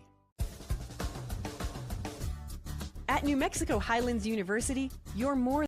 You know, one of the things about bringing in competition, Danny Gonzalez has said, I'm always going to recruit above the talent we've got here, meaning I'm always going to be bringing in guys and hopefully better guys to compete. And if you don't like the competition, then it's not the place for you. Gopher says, let me put it this way, Jeff, I don't think Wilson's coming here to sit on the bench.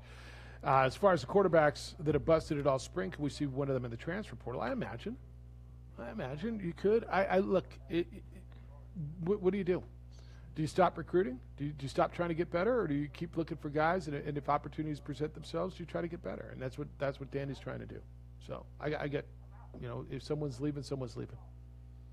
Yeah, and with last year essentially being a free year for everyone, it kind of changes the path. And you look at Treja, Isaiah Chavez, what they just experienced. You talk about QB5. Winning 2 football games for you at the end of the season. I think he understands that he in his career he's still got a long way to go, but he knows an opportunity could come out of nowhere. Same thing for Trey Hall. And then some of the other freshmen aren't here yet. So we'll see. You're going to get to a point where someone's going to feel like they need another opportunity and they'll hop in the transfer portal. But until then, you compete to see what happens. Wayne, good morning. You're on the Quan's Auto Care Hotline. Hello, Wayne. Hello, thank you for taking my call. I do have some thoughts about the new quarterback for UNM, and I do have to say that we tend to be injury prone in that position early in seasons. That's becoming that way, but I am optimistic about this new guy. I hope that he gives the school what we're about to give him, because I do know that the costs of quarterback is, giving him cost allowances, housing, tuition, books, food, accommodations for his family, tutors. It's not cheap. So all I can say is that if he has an injury early in the season or is out for many games, we do need to be prepared and stack the quarterback position deeply with lots of promising quarterbacks, hopefully even some local guys, and that I do wish that he is the leader that we are being led to believe that he is and that he says he is. And I guess I would conclude by saying that it would be nice to have a quarterback who just goes home to play video with his daughter before an early bedtime. Thank you, Wayne. Appreciate you. They are deep at the quarterback position. I mean, would you say, at least, if nothing else, they're deep? They'll have options. Yeah, I think they're deep. Like, no matter who you bring in, it's going to cost you the same thing. So you're hoping it's a scholarship.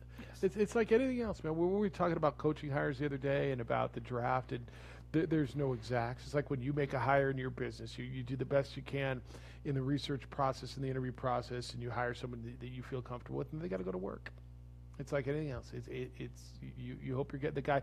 I think the fact that Derek Werheim's dad coached this young man, that would give you a pretty secure feeling of who he is, right? If you're tight and not tight, I mean, not tight to the point where I've coached with this guy, but he's my dad, and he's giving me the background on this young man. I'm going to trust that, aren't you? Yeah, I think that's a very solid connection when you're talking about. So Derek Werheim's dad coached him in high school, and then you can put them together. At least that's the connection. That's your in, and then you pick up the phone, you talk about it. Start looking at the tape going, this guy is pretty intriguing. You talk about that, a dual threat athlete that wants to win from the pocket, but that can make plays outside. Yeah, let's have a conversation with this kid. And then there are the Bruins of Westwood in the Final Four. Hello, James. I was going to ask how you living, but I think I know. What's up, James? Hey, gentlemen. How you doing? Probably not as good as you, but pretty well. Hey, it's a Crown Royal moment. It's a Crown Royal. It's a Crown Royal morning and the night. Oh my! Hey, I tell you guys. Hey, I appreciate you guys. I know this is a local station and everything like that, and yeah, I tell you what, man. When basketball comes back, I'm gonna be a local season ticket holder. But right now, man, I gotta say what's up to my Bruins, man. It's amazing. So your boy from Tarzana, I know that's not the Inland Empire. That would be the San Fernando Valley, obviously outside of your recruiting expertise. But your boy Johnny Juzang put on a show. Lord have mercy, man. That guy's when he first transferred, I really didn't know too much about him. From Kentucky. And he was coming from Kentucky and all that. Yeah. And it was like the pandemic kind of threw everything into a tizzy. And it was just like I didn't know really much about him. The only ones I do really know a lot about is the kids from like I said, the IE. And then he got hurt. I mean, he had to go home for whatever and hurt the Bruins and stuff like that through the mid-season. And yeah, man, guys, we were just riding a high right now, man. No, this is good. This is good. Enjoy this one. Enjoy and drink some more Crown, and enjoy the day. We'll talk as we get into this Final Four matchup because you got a big one in front of you. But enjoy this one because this is an improbable run to the Final Four for the Bruins, and what a terrific effort by that club. Guys, Mick Cronin, man, when they first hired him, okay, I got to go back. Okay. So you guys here in New Mexico, you got to understand something. UCLA is not a basketball school. It's not a volleyball school. It's not a football school. It's a research facility. So, and it belongs to the state of California. That means that the funds to everything comes from boosters and everything like that. So you got to understand that. So when John Wooden first won his national championship in '64, he wasn't getting paid a lot of money, man. And he was living in a high-end area. So, I mean, everything that you look at UCLA and go, oh, they got, they have this, they can pay the money. No, they can't, man. It's a state school. It's the basketball, football, all the athletics are like 110th on the list. You have the Children's Hospital. Yeah. But athletics is funded at a very high level, certainly through the television contract and the sponsorships, the Under Armour sponsorships, and the Pac-12 agreements, and a very, very wealthy and large alumni base who contributes when they are successful. Right, you are right. Understand that. Yes, you are correct. And the thing is, people, just like, oh, UCLA, they could do this. No, they can't. But anyway, going back to everything, Mick Cronin, oh, man, I don't know where they found this guy. Cincinnati. What I mean is it's just like, man, this guy can coach, man. He can coach, James. All right. I got to hit this break, but we'll talk about it throughout the week. Enjoy this one, man, because it's a great victory for the Bruins, and we'll talk about it as we get closer to the Gonzaga. There's no way you're convincing me that's the underdog story. No. Sweet little out of nowhere underfunded UCLA basketball. Well, sorry. They are a University of California system school. They are a public institution. Now USC is a private institution, a little different. They are a publicly funded school. But this isn't a whoa, look at me, New Mexico State. We got to ask for boxes of juice to refresh our student athletes. There's a lot of the athletic department makes a lot of money, and the alumni base contributes, and their facilities are terrific. Oh, and they're recruiting to Los Angeles, and they're an incredible research institution. They are. But this isn't poor little UCLA now. Come on now, James. I love you. There's a lot of things there, but broken and no more than anybody else, and better off than most. 505-246-0610. 2003, I was done wearing glasses. I was tired of going to work every morning, anchoring the news at 5 a.m., putting in my contacts with my makeup on, and hated it. Went and saw Dr. Stephen Coleman, who really changed my life. One of the best moves I ever made was going to Coleman Vision. I had a high degree of astigmatism. Didn't know what I had. I just knew my eyes. I had worn glasses since high school. Dr. Coleman said, let's do the LASIK. I did the surgery at 1 o'clock in the afternoon, woke up, opened my eyes, and saw the difference immediately. I could see clearly across the room. I haven't worn lenses since. Look, if you're thinking about contact or thinking about LASIK, you're done with contacts. You're done with glasses. Go to the best. This is your vision. This is your eyes. Go see Dr. Stephen Coleman. He is the reason that people come from all over the country to get their LASIK done at Coleman Vision. He is in on developing the technology that originated at Sandia Labs. It's used around the world. Dr. Coleman is the best, and they become family to me. The atmosphere is inviting and comforting. You're going to understand it the second you walk in why I talk so highly about what goes on at Coleman Vision and what they did to change my life. If you think you're a candidate for LASIK, and this is, look, you don't have to be, there's no who does LASIK. Everybody, all walks of life, athletes, me, you, doctors, lawyers, grocery workers, bank tellers, everybody can benefit from this. Visit ColemanVision.com and then call and make your appointment. Area code 505-821-8880. That's 821-8880. Seeing is believing. And let me tell you, I absolutely believe. Trouble hiring? Time to shift gears with Indeed. Whether you're taking courses in Las Vegas, Santa Fe, Rio Rancho, Albuquerque, or Farmington, you'll get that one-on-one attention to inspire you to reach your goals. Let New Mexico Highlands help take your passion and accelerate it into a career and fulfilling life path. Find out why New Mexico Highlands is the right choice for you. Log on to NewMexicoHighlands.com today. TurboThreads is a proud sponsor of ProView Networks. Almost 30 years of experience means fast service, great prices, and a wide selection of apparel from t-shirts to performance sports shirts, even jackets and hats. They feature low minimums and no setup charges on most orders. TurboThreads is located at 1503 Golf Course Road in Rio Rancho, or find them on Facebook, online at turbothreads.com, or call 999-1234 for TurboThreads.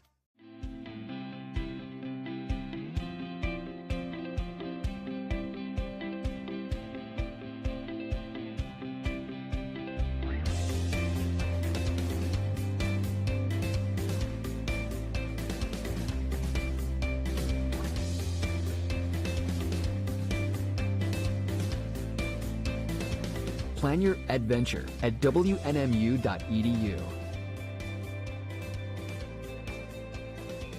Extreme Clean is a proud sponsor and supporter of ProView Networks and all high school sports athletics. Owner Mike McLean and Extreme Clean specialize in carpet cleaning for apartment, realty, business, and residential clients. With over 20 years experience, attention to detail and quality customer service matters. For more information, give them a call, 505-221-6440, Extreme Clean.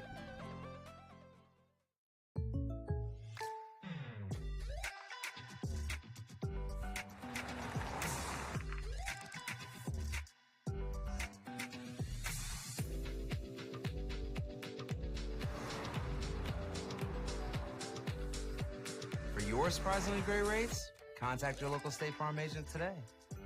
If you want the real deal, call State Farm agent Ashley Duran in Albuquerque today. Like a good neighbor, State Farm is there. Here at Legacy, we are here to disciple people by helping them connect with God, grow in relationships, and live generously.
wide open Jaden Phillips. Oh, he shattered him like dirty laundry into a hamper.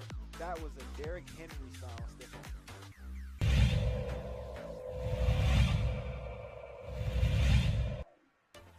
Motion, there's Winnikoff. Lane, it looks like Winnikoff's wide open over here, but he's threatened on the play. That was Jaden Brown, and he's going to have to just chuck this one up, and that's a touchdown! Wow! I can't believe he was in position for that play.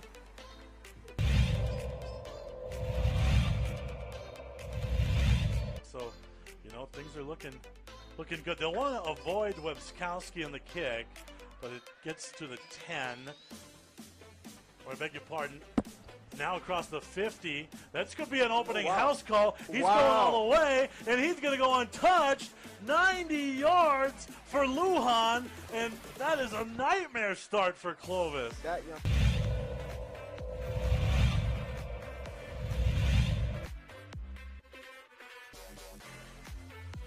Nice serve by Moore. Wow.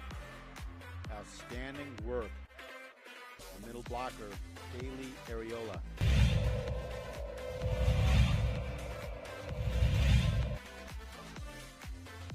Gomez again, the motion man. This one instead handed off. And right through the gut, there's a bunch of space. Nice little hop there. Atrisco fans are on their feet, and for good reason, as that's a 41-yard touchdown. Jaden Cowley.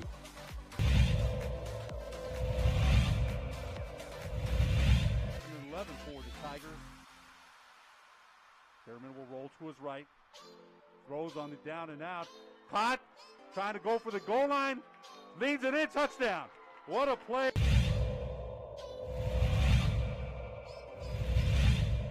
Jaguars, the snap handed off to Cowley. The big man sweeps the side one. Cutting back inside. He turns around the other direction. He's heading this way. And he's got to just beat one more. And he does. Touchdown.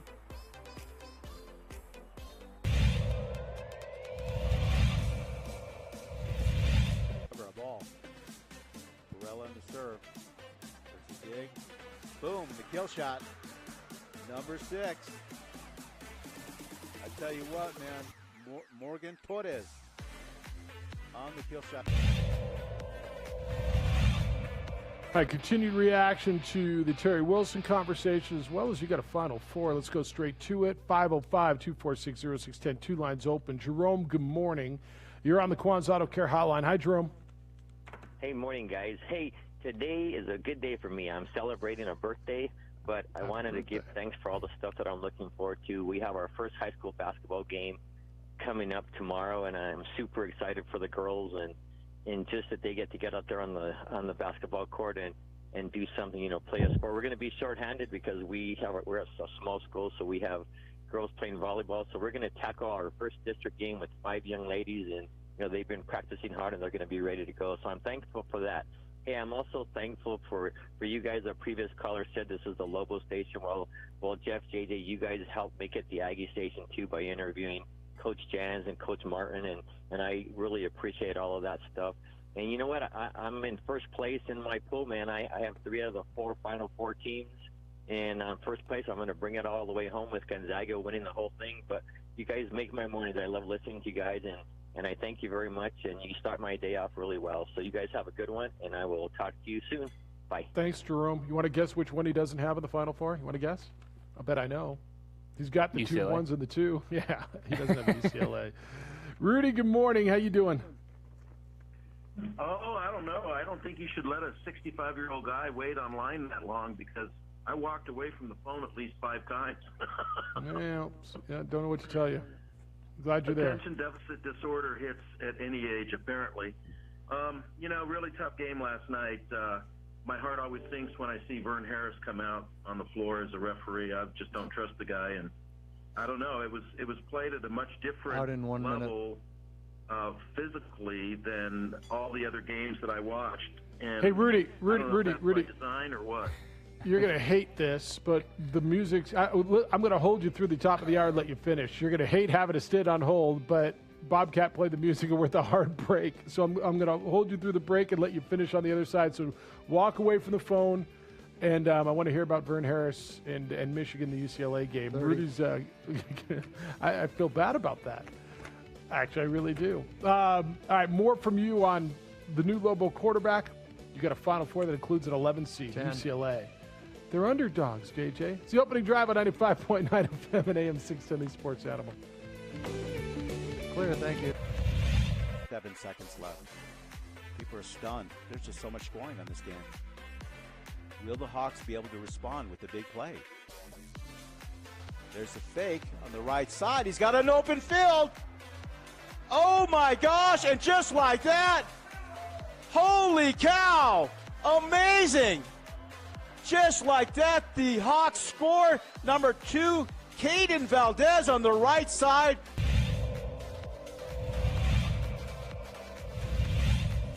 Remember on the punter. They'll pop this up. The man to receive it is also wearing number 3, Isaiah Garcia. He does catch it off the hop. Nice move by him. He's got some room out there on the right-hand side. He's got to get around his opposite number. He does.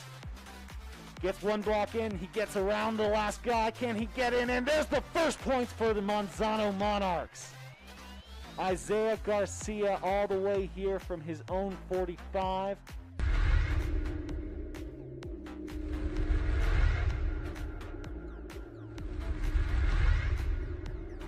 Don't sacrifice quality of flavor when you're in a hurry. Golden Pride offers ribs, fried chicken, green and red chili breakfast burritos, and Frontier Cinnabons. 4 great locations, or visit us online at goldenpride@abq.com. Golden Pride Barbecue Chicken and Ribs, proud supporter of ProView Sports Network. Well, I'm going to the frontier, walk up to the cashier, order up a root beer and a number 1. Cover it with green stuff, 1 scoop is not enough. Find a booth is real tough, back by the Duke.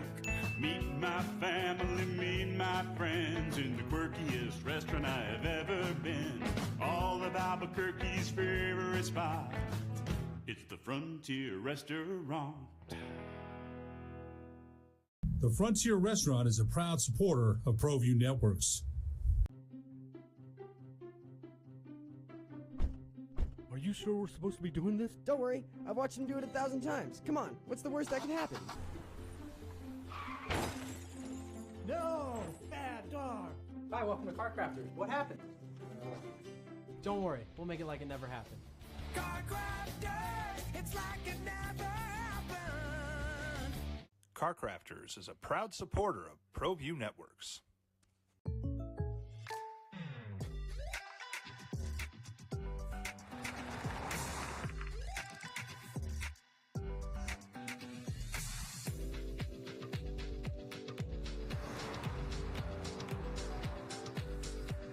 For your surprisingly great rates, contact your local State Farm agent today. If you want the real deal, call State Farm agent Marty Size in Albuquerque today. Like a good neighbor, State Farm is there.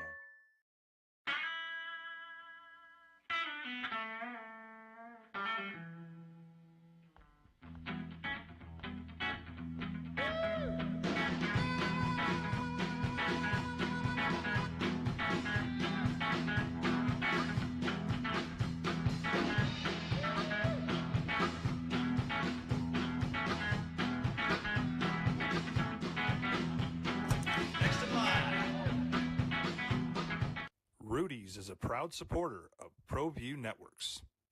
A rogue virus, no jobs, sky-high tuition debt. Life is trying to put our generation on the sidelines. But we refuse to just sit back and watch it pass us by. Instead, watch us fly ahead. Watch us overcome anything. Watch us rise. Watch us change our world. Watch us become the next greatest. Voted the best sports show in New Mexico for 5 years running. This is the opening drive with 2-time New Mexico Sportscaster of the Year, Jeff Siembieda, and JJ Bach. I feel bad, man. Sorry, Rudy said I ran out of time, was on hold for 20 minutes. Time said I didn't even know he was there. Took him in order. It's the opening drive, 505-246-0610, 888-922-0610. And we're having a lot of conversation about quarterbacks and Final Four today.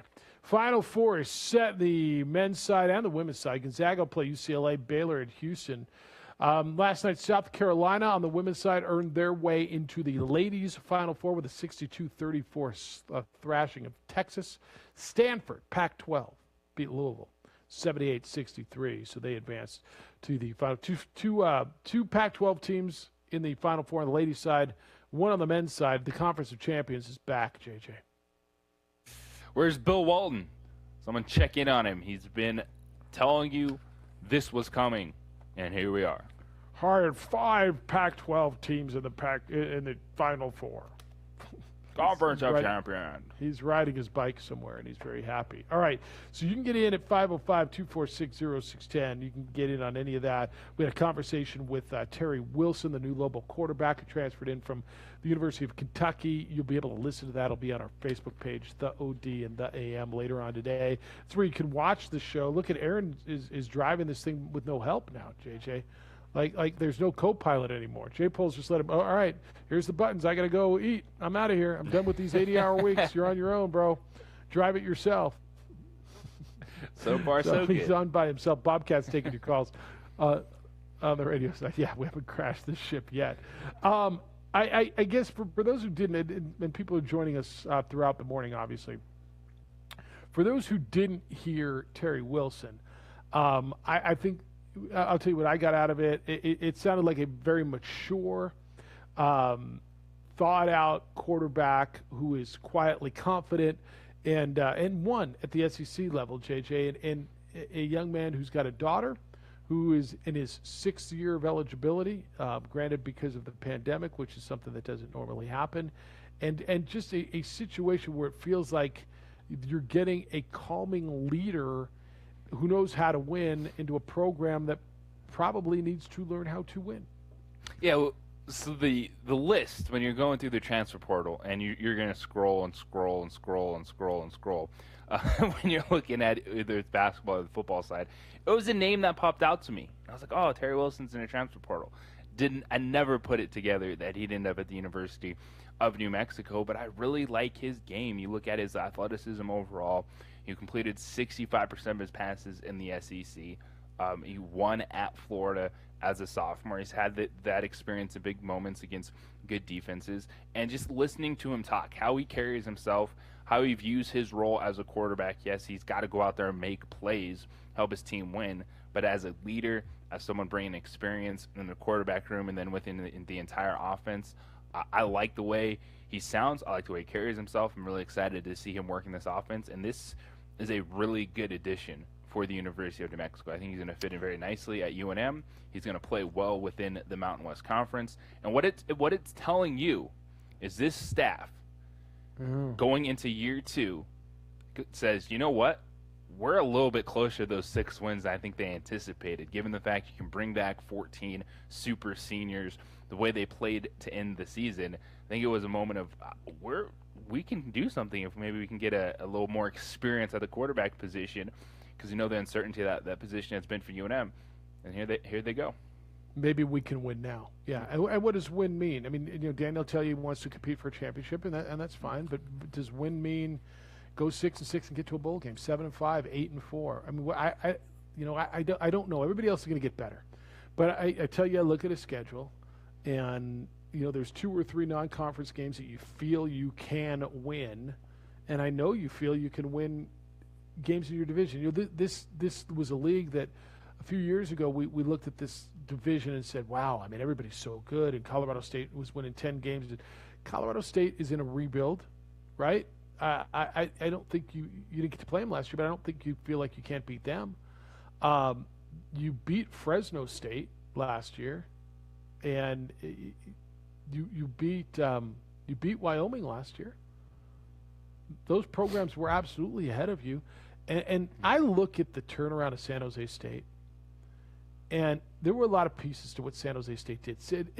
Still, when you ask people right now, if I ask the majority of people who listen to the show, who won the football championship in the Mountain West last year, and you'll all tell me Boise State. And if not, oh yeah, that's right, San Diego State. No. And then you'll have to think, who San Jose State. won this league, and it started with a transfer quarterback. Now, they had a lot of talent around that transfer quarterback. But I'm not telling you that that's what's going to happen with the Lobos this year. But I am telling you that you can win at some level next year. Yeah, and I think that for me, my first step is, I know Danny is about winning number 5 conference championship, but getting to 6 wins. Getting back to a bowl game would be huge for where this program has been over the last few years. And you take a look at their schedule next year: Houston Baptist at UTEP, Colorado State at Fresno State, New Mexico State Air Force at Wyoming, at Boise State, at Texas A&M, at San Diego State, UNLV, Utah State. So getting to 6 is still going to be a challenge for them. But it's so attainable, JJ. That you expect them to, and then you figure, all right, is UNLV, Utah State, well, especially Utah State with their turnover, is that now a 50-50 game? So that's right. Yeah, I mean, the UNLV just got a transfer quarterback in. That's what this league's going to be about. But you look at it, you say, can they beat UTEP? Can they beat New Mexico State? Can they beat Houston Baptist? And you're like, yeah, you can. I'm not telling you you're going to win all of those, but you might. You can win all those games. Utah State's in a turnover. There was UNLV on there, right? Colorado State. I mean, you start going down and say, why not? And so I think a bowl game is certainly attainable for next year. All right, got a lot of emails on Bruin James's call as he was dipping into the Crown Royal. Living the Crown Royal life. Mike says, reply to Bruin James, Jeff Alou. He made it sound like your Bruins, despite your $5 million plus contract, are as broke as Jerome's Aggies. Yeah, I'm not sure what whatever he was selling, I'm not buying. Just with all due respect, and Bruin Jim's become a really solid contributor to our program. But this woe is me, the poverty Bruins thing, I'm not buying. Mick Cronin's making, what, $5 million a year, whatever he's making. And yeah, with all due respect, it's not the poor little Bruins. This makes them sound like the Aggies. James asked where they found Mick Cronin, says AC. Why, they found him here in Albuquerque, of course, on KNML, the sports animal. Yep, that's right. I can't tell you how often my phone blows up and somebody else says, you look like the coach from UCLA. He looks just like yeah, I know. At least once a game when they're on like that, but from somebody new who just decided he's my doppelganger or I'm his. I want to meet him. We need to get you to UCLA game. Let's do it. Bruce says on Bruin James, he made it sound like they're searching the couch cushions at Westwood for change to buy the players Capri Sun and apple slices. Maybe Bobcat can have callers take donations. Yeah, with all I love the man, but what he's selling isn't going over. Oh, those pesky underdogs from nowhere, UCLA Bruins rising through the ashes, never given a chance. With no resources and no money and no what? I'd have a bake sale to get to the NCAA tournament. Yeah. Now with all the story is pretty good. Right, the 11th seed who had lost 4 in a row that had to play in the first 4. Like typically you say, oh wow, okay, who's that? Drake? Is that VCU? Oh, that a great story. VCU, they did that. It's UCLA, man. Do you see how many 5-star recruits they got on that roster? Do you realize they get basically the pick of the litter, and now it's going to get even better because they've been to the Final Four? Who did they go after? Was it Greg Marshall they wanted originally? Remember when Mick Cronin got the job, and you keep hearing, he's like their 3rd or 4th pick, and they probably went after Calipari, right? I'm just trying to remember back to that whole coaching search and the big names that were on there that didn't take that job, and so they settled on Mick Cronin. And I thought when Mick Cronin took that job, I'm like, wow, that's kind of a weird spot for him, right? I mean, Cincinnati, I believe, was his alma mater. He was doing well there. But when you say you're more limited at UCLA, or at Cincinnati than at UCLA? Yeah, it's resources, paycheck, and then history draws you in. That's what draws Steve Alford. That's what draws Mick Cronin to UCLA, because there is a higher ceiling at a university like that. They haven't won a championship in a while, but they're a school that you're going to be able to pick up the phone and talk to the top 5, top 10 recruits in the country. And at least, take your call. hey, it's Mick Cronin, coach of UCLA. Oh, hey, what's up, coach? Yeah, we get it. Can I give you one other thing about the Final Four that I don't think I've heard talked about, and it's really obvious? 2 teams from the West Coast, 2 teams from Texas. First time ever that there hasn't been a team from east of the Mississippi. We got an 11 seed. Second time, I believe, an 11 seeds made the Final Four. JJ, 2 of the Final 4 teams are from non-power conferences. Houston out of the AAC and Gonzaga from the West Coast Conference. You've got the Big 12 and the Pac-12. I'm sorry, Big 10. The Big 12. The Big 12 and the Pac-12. But 2 non-power conferences. I don't know if that makes you feel any better about the Mountain West or worse about it. Maybe this was your year. I don't know. But I think that says something too. Now that's been done before.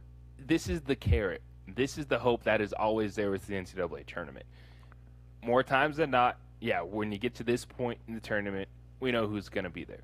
But there is a path for every school, if you have a successful season, to do something you can't do anywhere else. And that's go on a crazy run in your championship.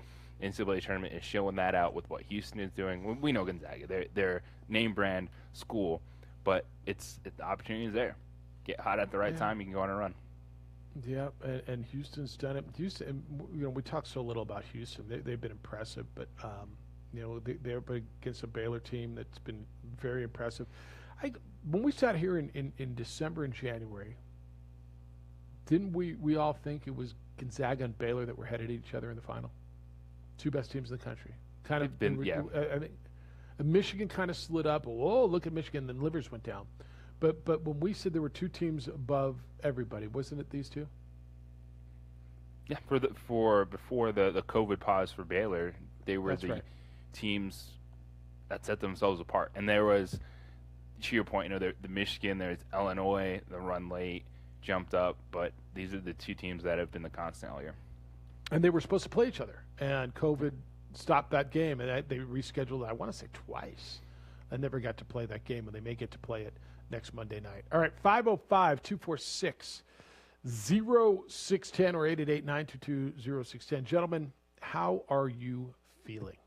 And not Bruin James. I know how he's feeling, but how are the rest of you feeling? You dealing with things like lack of energy, low T, hair loss? All of it's natural as men age, and there is something that you can do to battle nature you can call NuMale. If you're experiencing these things, you're regularly tired, maybe carrying a few extra pounds, or you're dealing with erectile dysfunction, I suggest you call NuMale. NuMale has helped men all over the country deal with these issues, and they've been doing it for years. Their testosterone replacement utilizes the latest cutting-edge technology.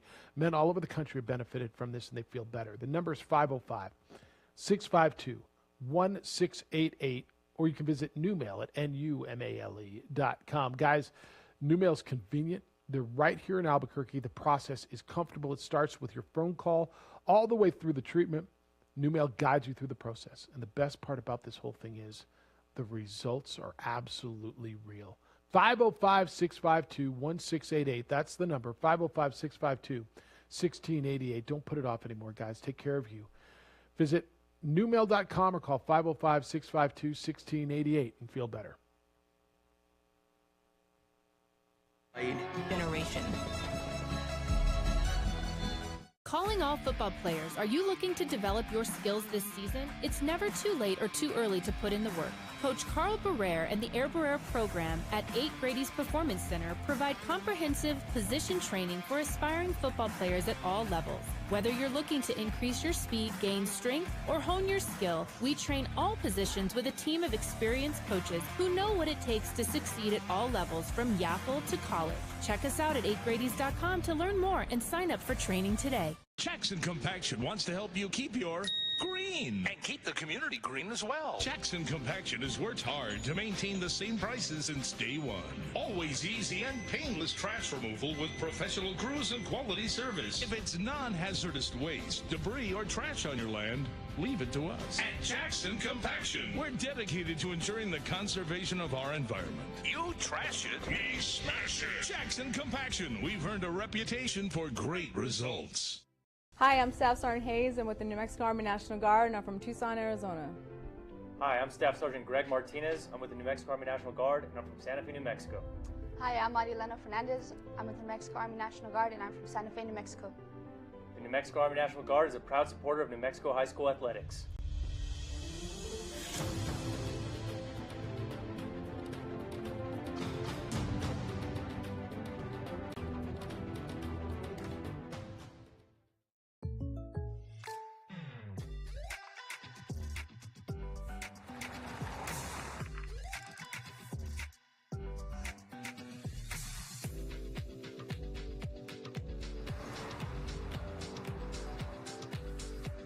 For your surprisingly great rates, contact your local State Farm agent today. If you want the real deal, call State Farm agent Art Sandoval in Albuquerque today. Like a good neighbor, State Farm is there.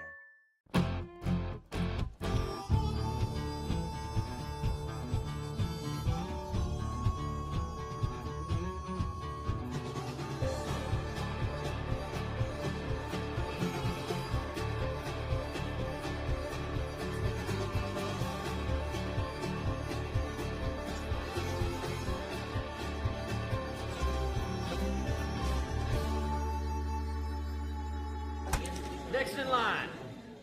Rudy's is a proud supporter of ProView Networks. Sadie's is a proud supporter of New Mexico high school sports and athletics, and we here at ProView Networks would like to thank Sadie's for their continued support in helping us bring you all of your New Mexico high school sports coverage. Meet Greg Shamus. He's a State Farm agent, which means he's here to help with all this. But it's easier to just remember he's here to help life go right. Call State Farm agent Greg Shamus at 505-898-3648 today. At New Mexico Highlands University, you're more than a student, you're family. Whether you're taking courses in Las Vegas, Santa Fe, Rio Rancho, Albuquerque, or Farmington, you'll get that one-on-one attention to inspire you to reach your goals. Let New Mexico Highlands help take your passion and accelerate it into a career and fulfilling life path. Find out why New Mexico Highlands is the right choice for you. Log on to NewMexicoHighlands.com today. Turbo Threads is a proud sponsor of ProView Networks. Almost 30 years of experience means fast service, great prices, and a wide selection of apparel from t-shirts to performance sport shirts, even jackets and hats. They feature low minimums and no setup charges on most orders. Turbo Threads is located at 1503 Golf Course Road in Rio Rancho, or find them on Facebook, online at turbothreads.com, or call 999-1234 for Turbo Threads.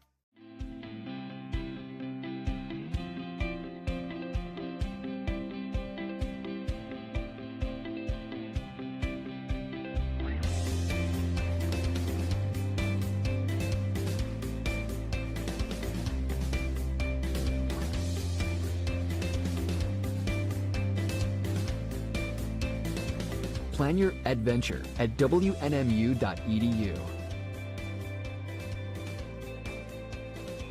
Extreme Clean is a proud sponsor and supporter of ProView Networks and all high school sports athletics. Comfortable moment during the Gonzaga game when the referee Bert Wilson went down. Have you seen the video? Gentleman was just backpedaling and he got lightheaded and fell straight back and didn't even attempt to put his arms out and break his fall. His head bounced off the hardwood, just boom. It was scary. Evidently, he's okay. He's resting comfortably, but I can't remember the last time I saw that, JJ. And a young man, you see some of these officials, and you're going, oh, wow. I mean, and then you got to look at him. He looks like he's, an in-shape young man in his young 30s, right? Yeah, it's a scary situation to see him go down and not move at that moment in time. So it was good when they got him on the stretcher. He was leaving the court. He was awake and aware. So that was great to see, but always not good when someone just falls like that. It was a very tense moment. All right, if you want to get on the Final Four, we're set. Gonzaga, UCLA.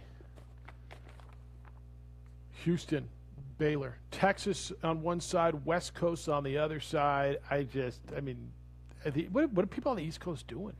Like if you're in North Carolina and you think you own basketball, are you just are you just, well, this is just COVID? Is it, do you lose your mind? Like, I mean, this is almost sacrilege not to have a Duke, a Kentucky, a Carolina, Louisville. I mean, one of their nothing east of the Mississippi for the first time. And I've told you this.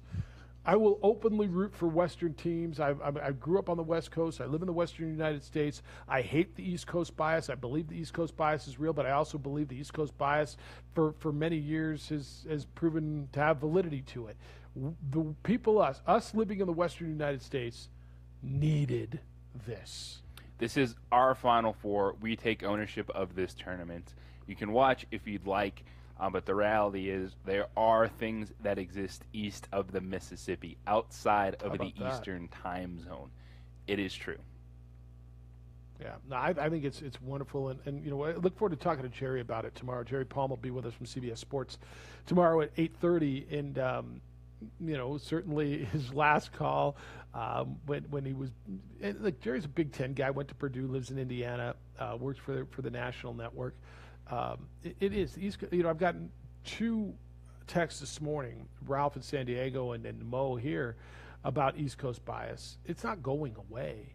1 year is not like when the East Coast bias. You go back and look at the history of this tournament. It's there, and it's like when you talk about expressions, or you talk about stereotypes, or there tends to be a little bit of truth in some of those. That's why they happen. Tends to, not always. If you look at East Coast bias and the origins of it, unfortunately, I mean, you've got to sit there and admit, well, look at the history. Now, there are more schools in numbers east of the Mississippi, but go back and look at the Final Fours over the years, the Elite Eights, the Western, the Pac-12 hasn't done squat over the last bunch of years. And to see them get back into the Final Four is a big deal for that league. To have 3 teams in the Elite Eight was a big deal for that league. The Texas schools doing well, but all of those cliches are somewhat based, unfortunately, and you know, I'm looking at it as objectively as I can, based in some fact, because of success in March, right? Yeah, you got to do it on a big stage. You got to do it where people are going to see it, because there is an element of people are on to the rest of their night or in bed when the Pac-12 has some of their marquee games going on. And also accessibility has still been an issue with the Pac-12 and the Pac-12 network situation. Yeah, but these are the moments that people take notice. It's what are you doing in March? What are you doing in a college football playoff? And that's how you start chipping into narratives. Well, with all due respect on that Pac-12 thing, if you don't see the Pac-12, that's on you. And if you're someone who covers sports on a national basis, then you're lazy. Pac-12's got a contract with Fox and with ESPN. I mean, we sit here all the time and talk about Bill Walton, but do we ever talk about the games he does? Like everybody knows Bill Walton, then he's a champion for that league, and by the way, it's the best thing that ever happened to that league, at least in the last decade. Right? Better than their commissioner was, who they let go of. But if you can't find, that's on you. I was listening to this radio station this weekend. It was one of the national shows, and he was talking about the games, and well, you see Gonzaga, and I you know, they know Gonzaga because they think they see highlights. None of them watched the Gonzaga game. I promise you, they didn't watch Gonzaga play San Francisco at 9 o'clock on the West Coast time, midnight on the East. But they talked to me about Baylor, and they talked to me about Houston and Villanova, and the guy says, yeah, admittedly, I don't know anything really about Oregon State or Oregon or USC. I haven't watched any of those schools. I mean, that, you know, I don't know much about UCLA. That's on you, man. That's that's so dismissive of. But that's that East Coast bias. And literally, I sat there and looked at my radio like it was going to look back at me. I was in the car. Like what the hell? Like literally, how do you sit here and you're hosting a national show that I'm listening to in the Western United States, and it's not worth your time to watch UCLA or SC but you can tell me all you want about these teams that aren't there. I'll bet you know everything about Duke, and Duke didn't make the tournament.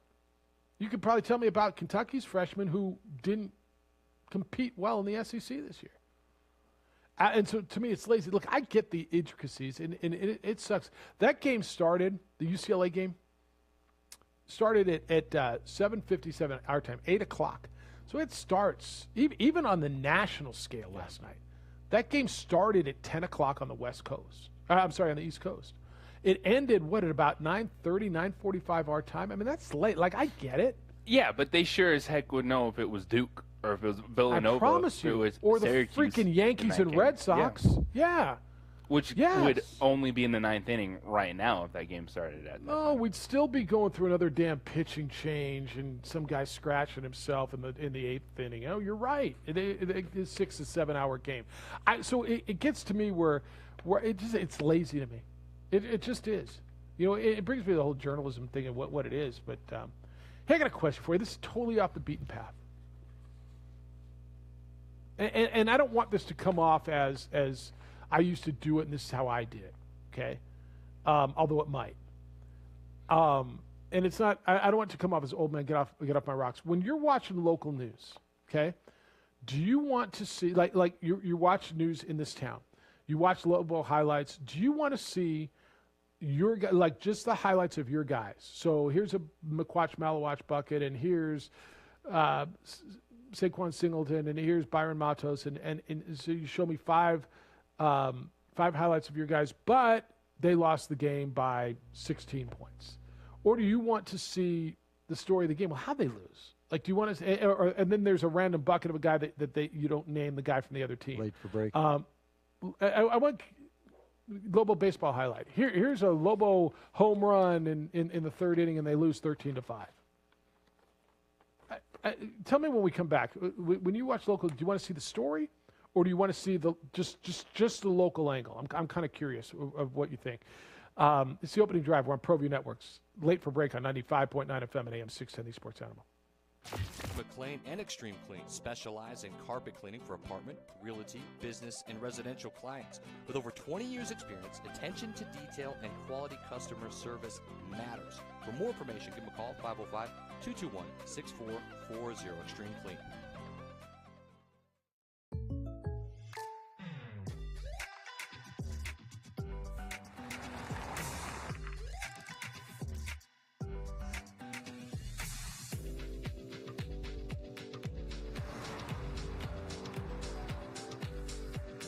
Your surprisingly great rates? Contact your local State Farm agent today. If you want the real deal, call State Farm agent Ashley Duran in Albuquerque today. Like a good neighbor, State Farm is there. Here at Legacy, we are here to disciple people by helping them connect with God, grow in relationships, and live generously.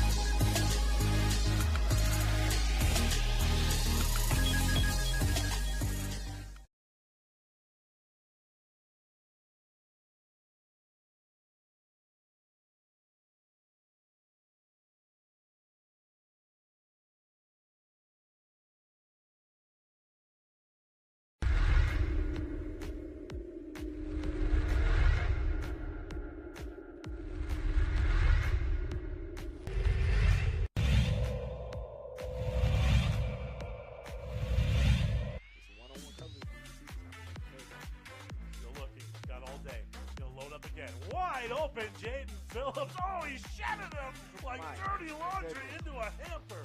That was a Derrick Henry style stiff arm.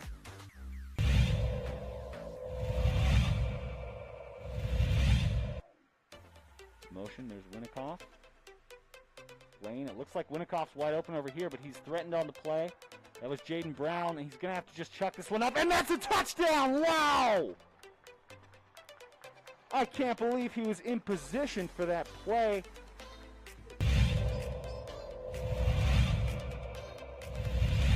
So, things are looking good. They'll want to avoid Webskowski on the kick, but it gets to the 10. Or I beg your pardon. Now across the 50. That's going to be an opening house call. He's going all the way, and he's going to go untouched. 90 yards for Lujan, and that is a nightmare start for Clovis. That young.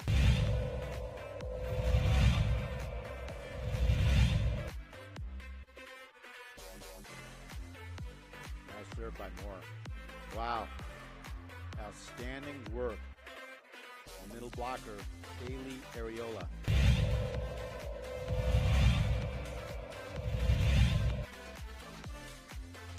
Gomez again, the motion man. This one instead. Question going in. And just curious. And I'm not looking to be get off my rocks guy. So when you watch the local news, does it matter to you? I don't know how much local news you watch. When you watch the highlights of a game, and I understand it's local, so you cover the local side. Do you just want to see highlights of here's 5 Lobo highlights, and they lost the game by 16, and not tell me the story? Or do you want to hear the story? Just curious. Well, it depends on what you have. Now, the thing is, with the streams of these games, you can pull all the highlights you want now. Yeah, I know it's still a big thing for.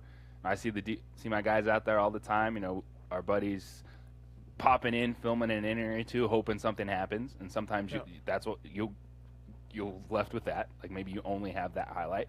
But I'm a fan of the story in that context. If we're talking, specifically a sports news segment on the game, you want the total story. Like if you're listening to a broadcast, like calling Lobo game, we're probably going to come back with a Lobo montage as opposed to something else that happened. But well, that's right. the difference, So I'm just curious. I watch it, and to your point, if you're out there with a camera and you've got a half hour and you hope you get I get that. I've been through that more times than I would ever imagine.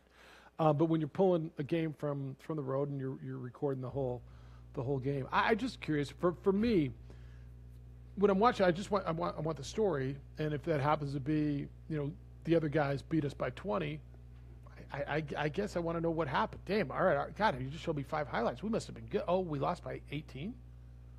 And I say we being the local team, and that's all. And look, I get it. I've been out of it for damn near 20 years, right? 20-something teen years. I get it, and it's changed. I'm just curious, and I'm not. Please, I'm not bagging on anybody. I'm not criticizing anybody. I just, I feel when I watch it sometimes, I didn't get the story. I guess they're not promising me the story. They're telling me highlights coming up at 10. No, you're not telling me. You're getting highlights. They lost. Read the damn paper if you want to know what happened. So that's all. Please, I've been meaning to ask that question for a while. I just wonder where people are on that. What do people want? I'm out of it. I guess they're getting what they want. All right, 505-246-0668. You want to hit the NFL a little bit? The 17 games thing has been passed, the extra game in the National Football League. And then the Niners thing has gotten so weird to me. And I don't know what I expect. I don't know what they should say. With the 49ers trading up in the draft, and they're going to draft a quarterback. And then the comments from Shanahan, the head coach, about Jim Garoppolo and how he would be better off if he's somewhere else. And I'm down with the transparency, and I appreciate a coach who's actually gives you honest talk in what you want to hear, but you're always going to respond to what you hear. You're Jim Garoppolo when you're sitting there. There really only feels one place for him. Doesn't it feel like New England?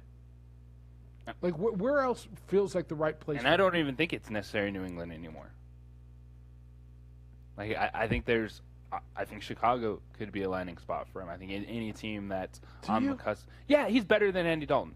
This dude took the San Francisco 49ers but they went out and got Andy Dalton. They paid him $10 million for 1 year. Like it's not destroying your cap. Like I get it. There's times where we're talking about a Jared Goff and Jimmy Garoppolo, and we're like, I don't know. But if you have a solid football team, that dude got to the Super Bowl. We got to give him credit.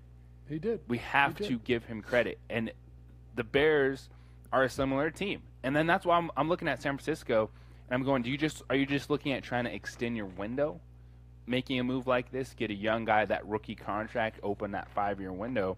Because they could be in the same spot with Jimmy Garoppolo this season. When he's healthy, they're 22-8. But that's the thing you go back to, right? The biggest question mark is his health. And availability is the best ability. And if you're not there, it doesn't matter your talent. So that's where I was going to go with you now. It's a couple things. It feels like the Bears have kind of made their move and committed, and that's what they're going to do this year. To your point, it's only $10 million. And I love, it's only $10 million, but it is only $10 million. Secondly, Jermaine Wiggins is the former tight end who was on radio in Boston earlier this week and questioned that ability, the availability of Jim Garoppolo. And he said that people, when he was in New England, questioned him, his toughness, looked at him sideways, and he's missed a lot of time. Now, I'm not going to sit here and question these injuries, although other people are, and so it comes into play. So you're the Bears. Is Jim Garoppolo that much better than Andy Dalton? Maybe. He went to a Super Bowl. He did. He took him to a Super Bowl. So did Nick Foles take the Eagles to a Super Bowl. So we can play that card either way. Yeah, yes, we can. What did Nick Foles do last season? He got benched back from Mitchell Trubisky. So yeah.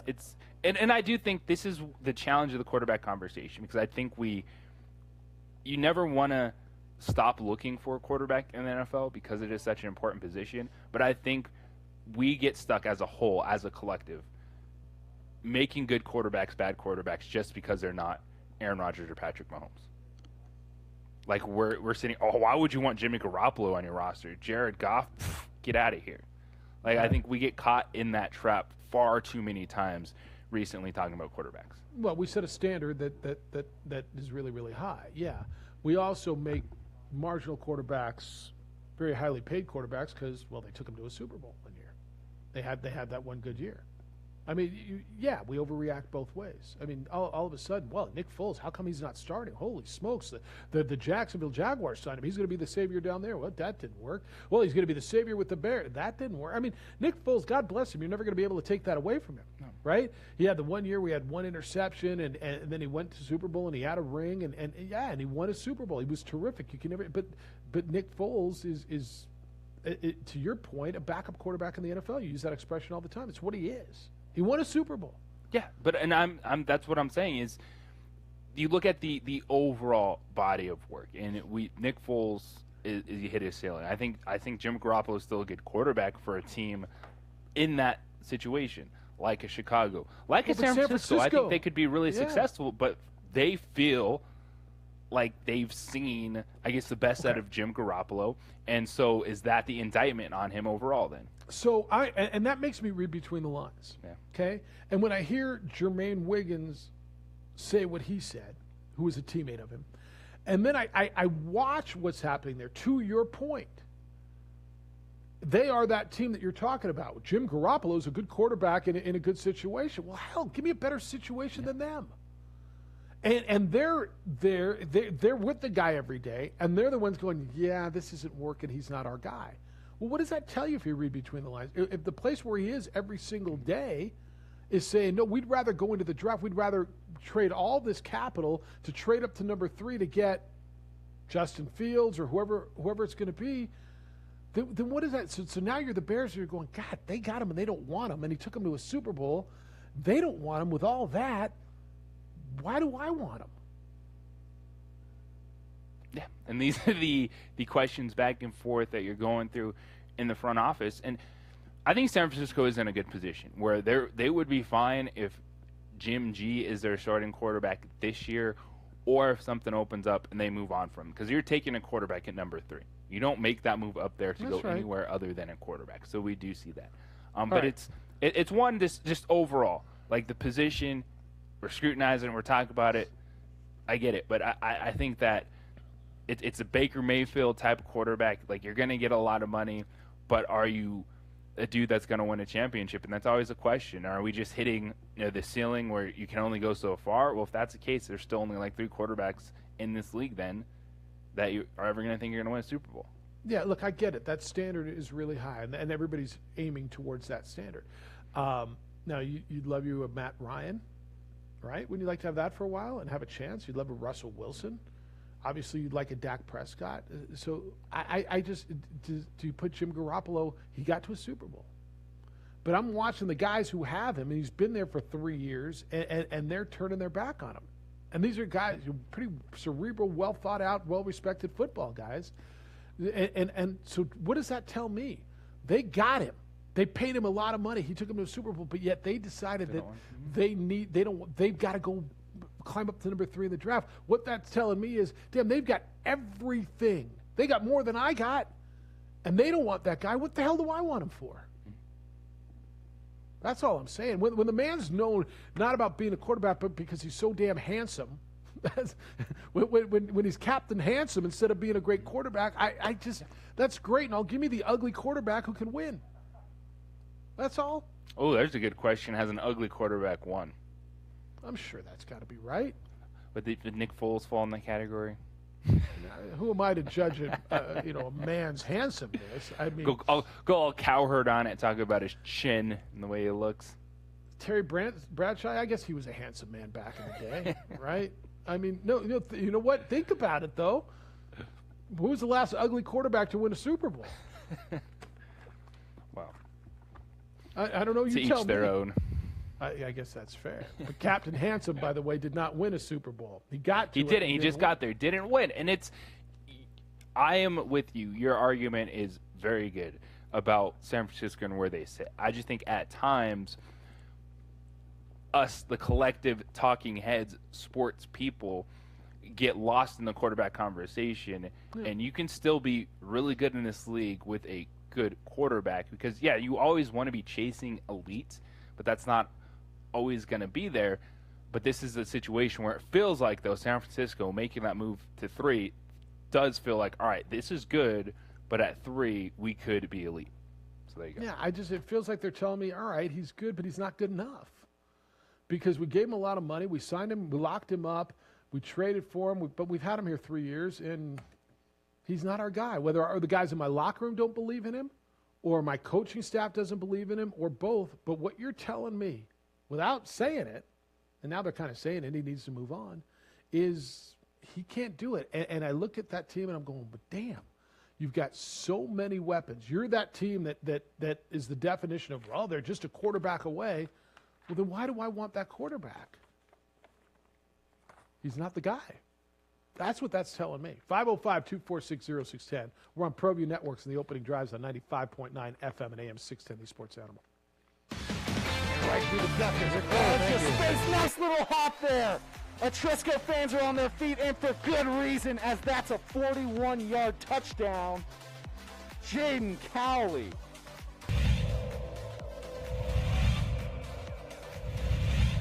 11 for the Tigers. Thurman will roll to his right. Throws on the down and out. Caught. Trying to go for the goal line. Leads it in. Touchdown. What a play.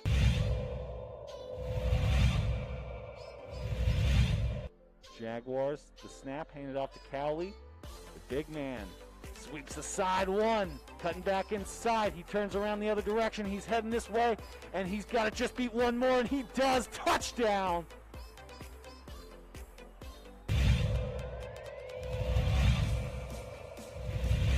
Cover a ball. Barella in the serve. There's a dig. Boom, the kill shot. Number 6.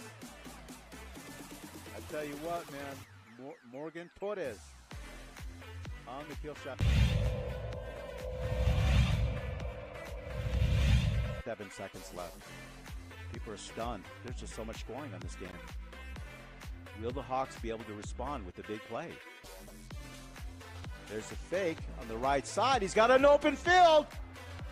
Oh my gosh, and just like that, holy cow, amazing. Just like that, the Hawks score. Number 2, Caden Valdez on the right side.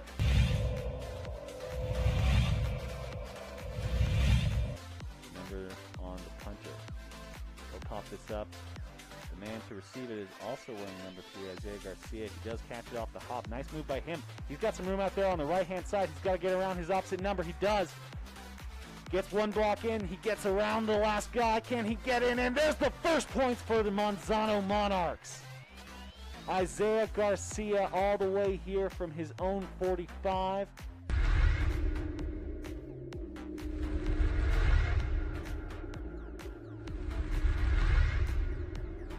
Don't sacrifice quality of flavor when you're in a hurry.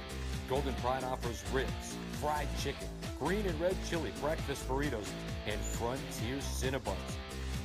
4 great locations, or visit us online at goldenpride@abq.com. Golden Pride Barbecue Chicken and Ribs, proud supporter of ProView Sports Network. Well, I'm going to the frontier, walking to the cashier, order up a root beer and a number one. Cover it with green stuff, one scoop is not enough. Find a booth is real tough, backed by the Duke. Meet my family, meet my friends in the quirkiest restaurant I have ever been. All of Albuquerque's favorite spot, it's the Frontier Restaurant. The Frontier Restaurant is a proud supporter of ProView Networks. Are you sure we're supposed to be doing this? Don't worry, I've watched him do it 1,000 times. Come on, what's the worst that can happen? No! Bad dog! Hi, welcome to Car Crafters. What happened?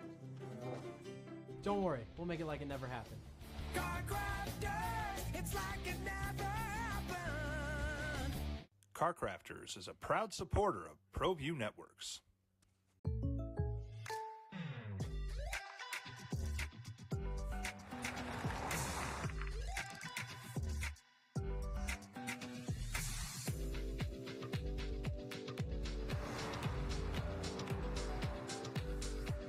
For your surprisingly great rates, contact your local State Farm agent today.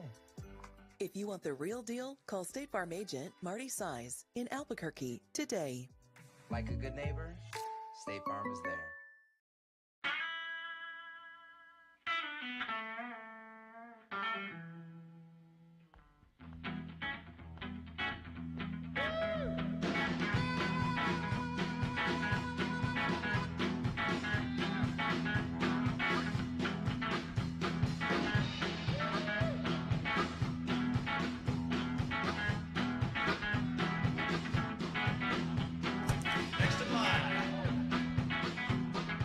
Rudy's is a proud supporter of ProView Networks. A rogue virus, no jobs, sky-high tuition debt. Life is trying to put our generation on the sidelines. But we refuse to just sit back and watch it pass us by. Instead, watch us fly ahead. Watch us overcome anything. Watch us rise. Watch us change our world. Watch us become the next greatest generation. Calling all football players, are you looking to develop your skills this season? It's never too late or too early to put in the work. Coach Carl Barrere and the Air Barrere program at 8 Grady's Performance Center provide comprehensive position training for aspiring football players at all levels. Whether you're looking to increase your speed, gain strength, or hone your skill, we train all positions with a team of experienced coaches who know what it takes to succeed at all levels from Yaffle to college. Check us out at 8gradys.com to learn more and sign up for training today. Jackson Compaction wants to help you keep your green and keep the community green as well. Jackson Compaction has worked hard to maintain the same prices since day one. Always easy and painless trash removal with professional crews and quality service. If it's non-hazardous waste, debris, or trash on your land, leave it to us. At Jackson Compaction, we're dedicated to ensuring the conservation of our environment. You trash it, we smash it. Jackson Compaction, we've earned a reputation for great results. Hi, I'm Staff Sergeant Hayes. I'm with the New Mexico Army National Guard, and I'm from Tucson, Arizona. Hi, I'm Staff Sergeant Greg Martinez. I'm with the New Mexico Army National Guard, and I'm from Santa Fe, New Mexico. Hi, I'm Marilena Fernandez. I'm with the New Mexico Army National Guard, and I'm from Santa Fe, New Mexico. The New Mexico Army National Guard is a proud supporter of New Mexico high school athletics.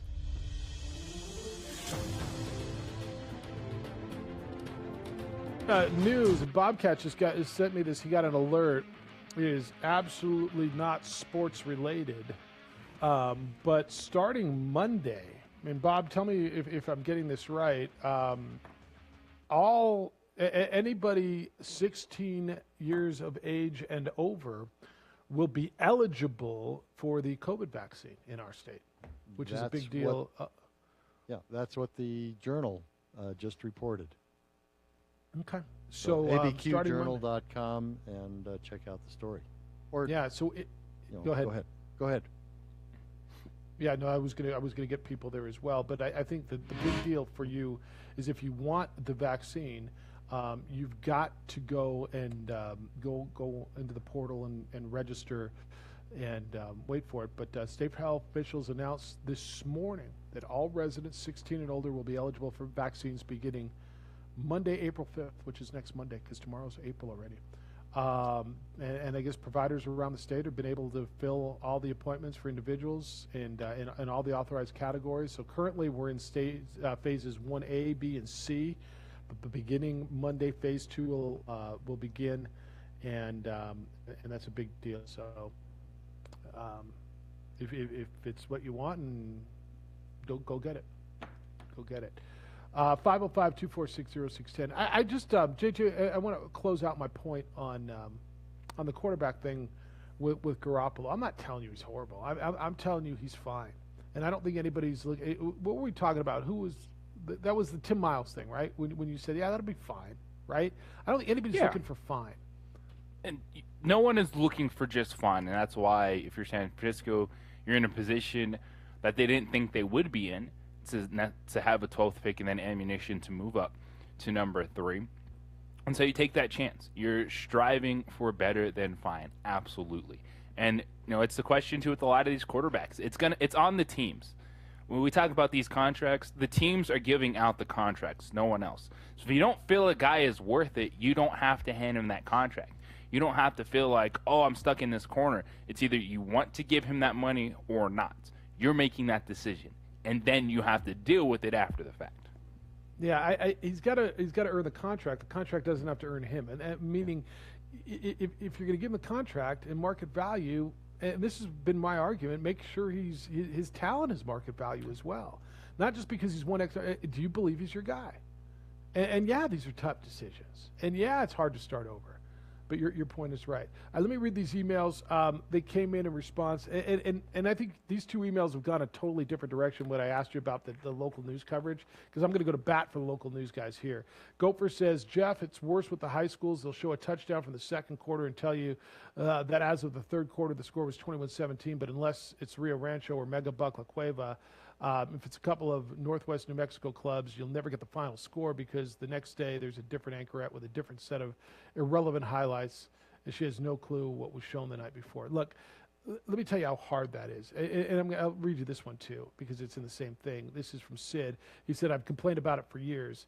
Mr. Siembieda, as you know, when I was a Dukes fan, it drove me crazy when the local station showed some random highlight from the second inning that had no impact on the game and never mentioned the winning play.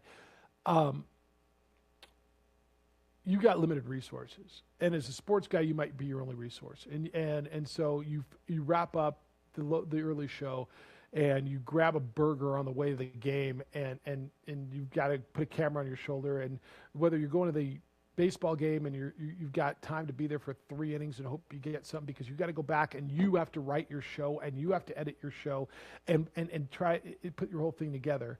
Or high schools, you're the guy who's out shooting a volleyball game and then a girls basketball game, and then maybe get what you can. So I'm going to go to bat for those guys on this. It is so hard, and you try to hit as many as you can, because if you don't hit that one game, that's the email you get. Now, it's different a little bit now with ProView Network showing every game. It's great, but you're one dude. Like I'm going to cut these guys some slack on that. My question was more so on a Lobo game or something. Do you want to see just your team's highlights, or do you want to then they get beat by 18? Do you want to see the story of the game? The local stuff, you guys cut them some slack. Going out and just getting these highlights is impressive, especially with the lack of resource they have, and it's less. They have less now than I had, and I had none. Sometimes I usually would have. Well, that's not fair. It was me, and one day I'd have Bob, and I'd have somebody else, but I was out every night with a camera on my shoulder. Yeah, it's the local stuff is definitely, we're talking about high school sports, a much different conversation than, say, collegiate highlights. Yeah, now that's where I was asking on that. That's to me, they're 2 totally different things. And let me just tell you, it's hard, man. It's hard. And by the way, at some point you want to go have dinner. I don't know if that's so wrong. That's your lunch break. I mean, should you be allowed? And it's harder in this market than it was on the West Coast. So on the West, when I was in Yakima and Tri-Cities, Washington, we would stay till the end of a CBA game to get that last bucket. This was before they were feeding you every highlight. We'd stay for the single-lane Northwest League Yakima Bears Bend Bucks game or Eugene Emeralds or Spokane Indians game. We'd all look at each other, the three of us, and who's leaving first, because I didn't want to leave, and he had the winning hit in the ninth. But we had 11 o'clock news, and that extra hour was big, right? The 10 o'clock news, that window to put everything together is tight, man. And we'd be eating hot dogs at Parker Field, sitting on the roof, with a camera on our shoulder, and that's how it was. But it's, man, get those guys a little bit of slack on that. I'm not bagging on anyone. I'm just asking, what philosophy-wise, what is it you want to see? And I know we all want to see. You'll show me the big highlight of the game, but when that La Cueva El Dorado game or that West Mesa Rio Grande game ends at 9:15 on a buzzer beater, there's no way your sports guy who's by himself, who's on the air at 10. Well, Jeff, it's 10:30. He can't music out and warm. Cut him some slack. All right, good stuff today, JJ. Thank you to Terry Wilson. Enjoyed that a lot. You're gonna post that, correct? That is correct. Check it out, Facebook.com/TheOD in the AM or on my Twitter _JJBuck. New Lobo quarterback Aaron Wilson was with us. Thanks to him. Aaron, look at him flying solo over there on the ProView Network side. Masked up, hatted up, and flying solo. He needed a co-pilot for about a half an inning. And then he's like, I got this, Impressive. boss. I'm in. Bob, thanks again. You'll be with us tomorrow, I take it? Yes, I will. All right, Jim Rome Show is next. The Herd with Colin Cowherd after that. We're back tomorrow morning, 7 a.m. Sports Bar this afternoon at 4. Be good to each other, please. JJ, enjoy the day. Be kind, loving, caring, and sharing. We'll smell you tomorrow.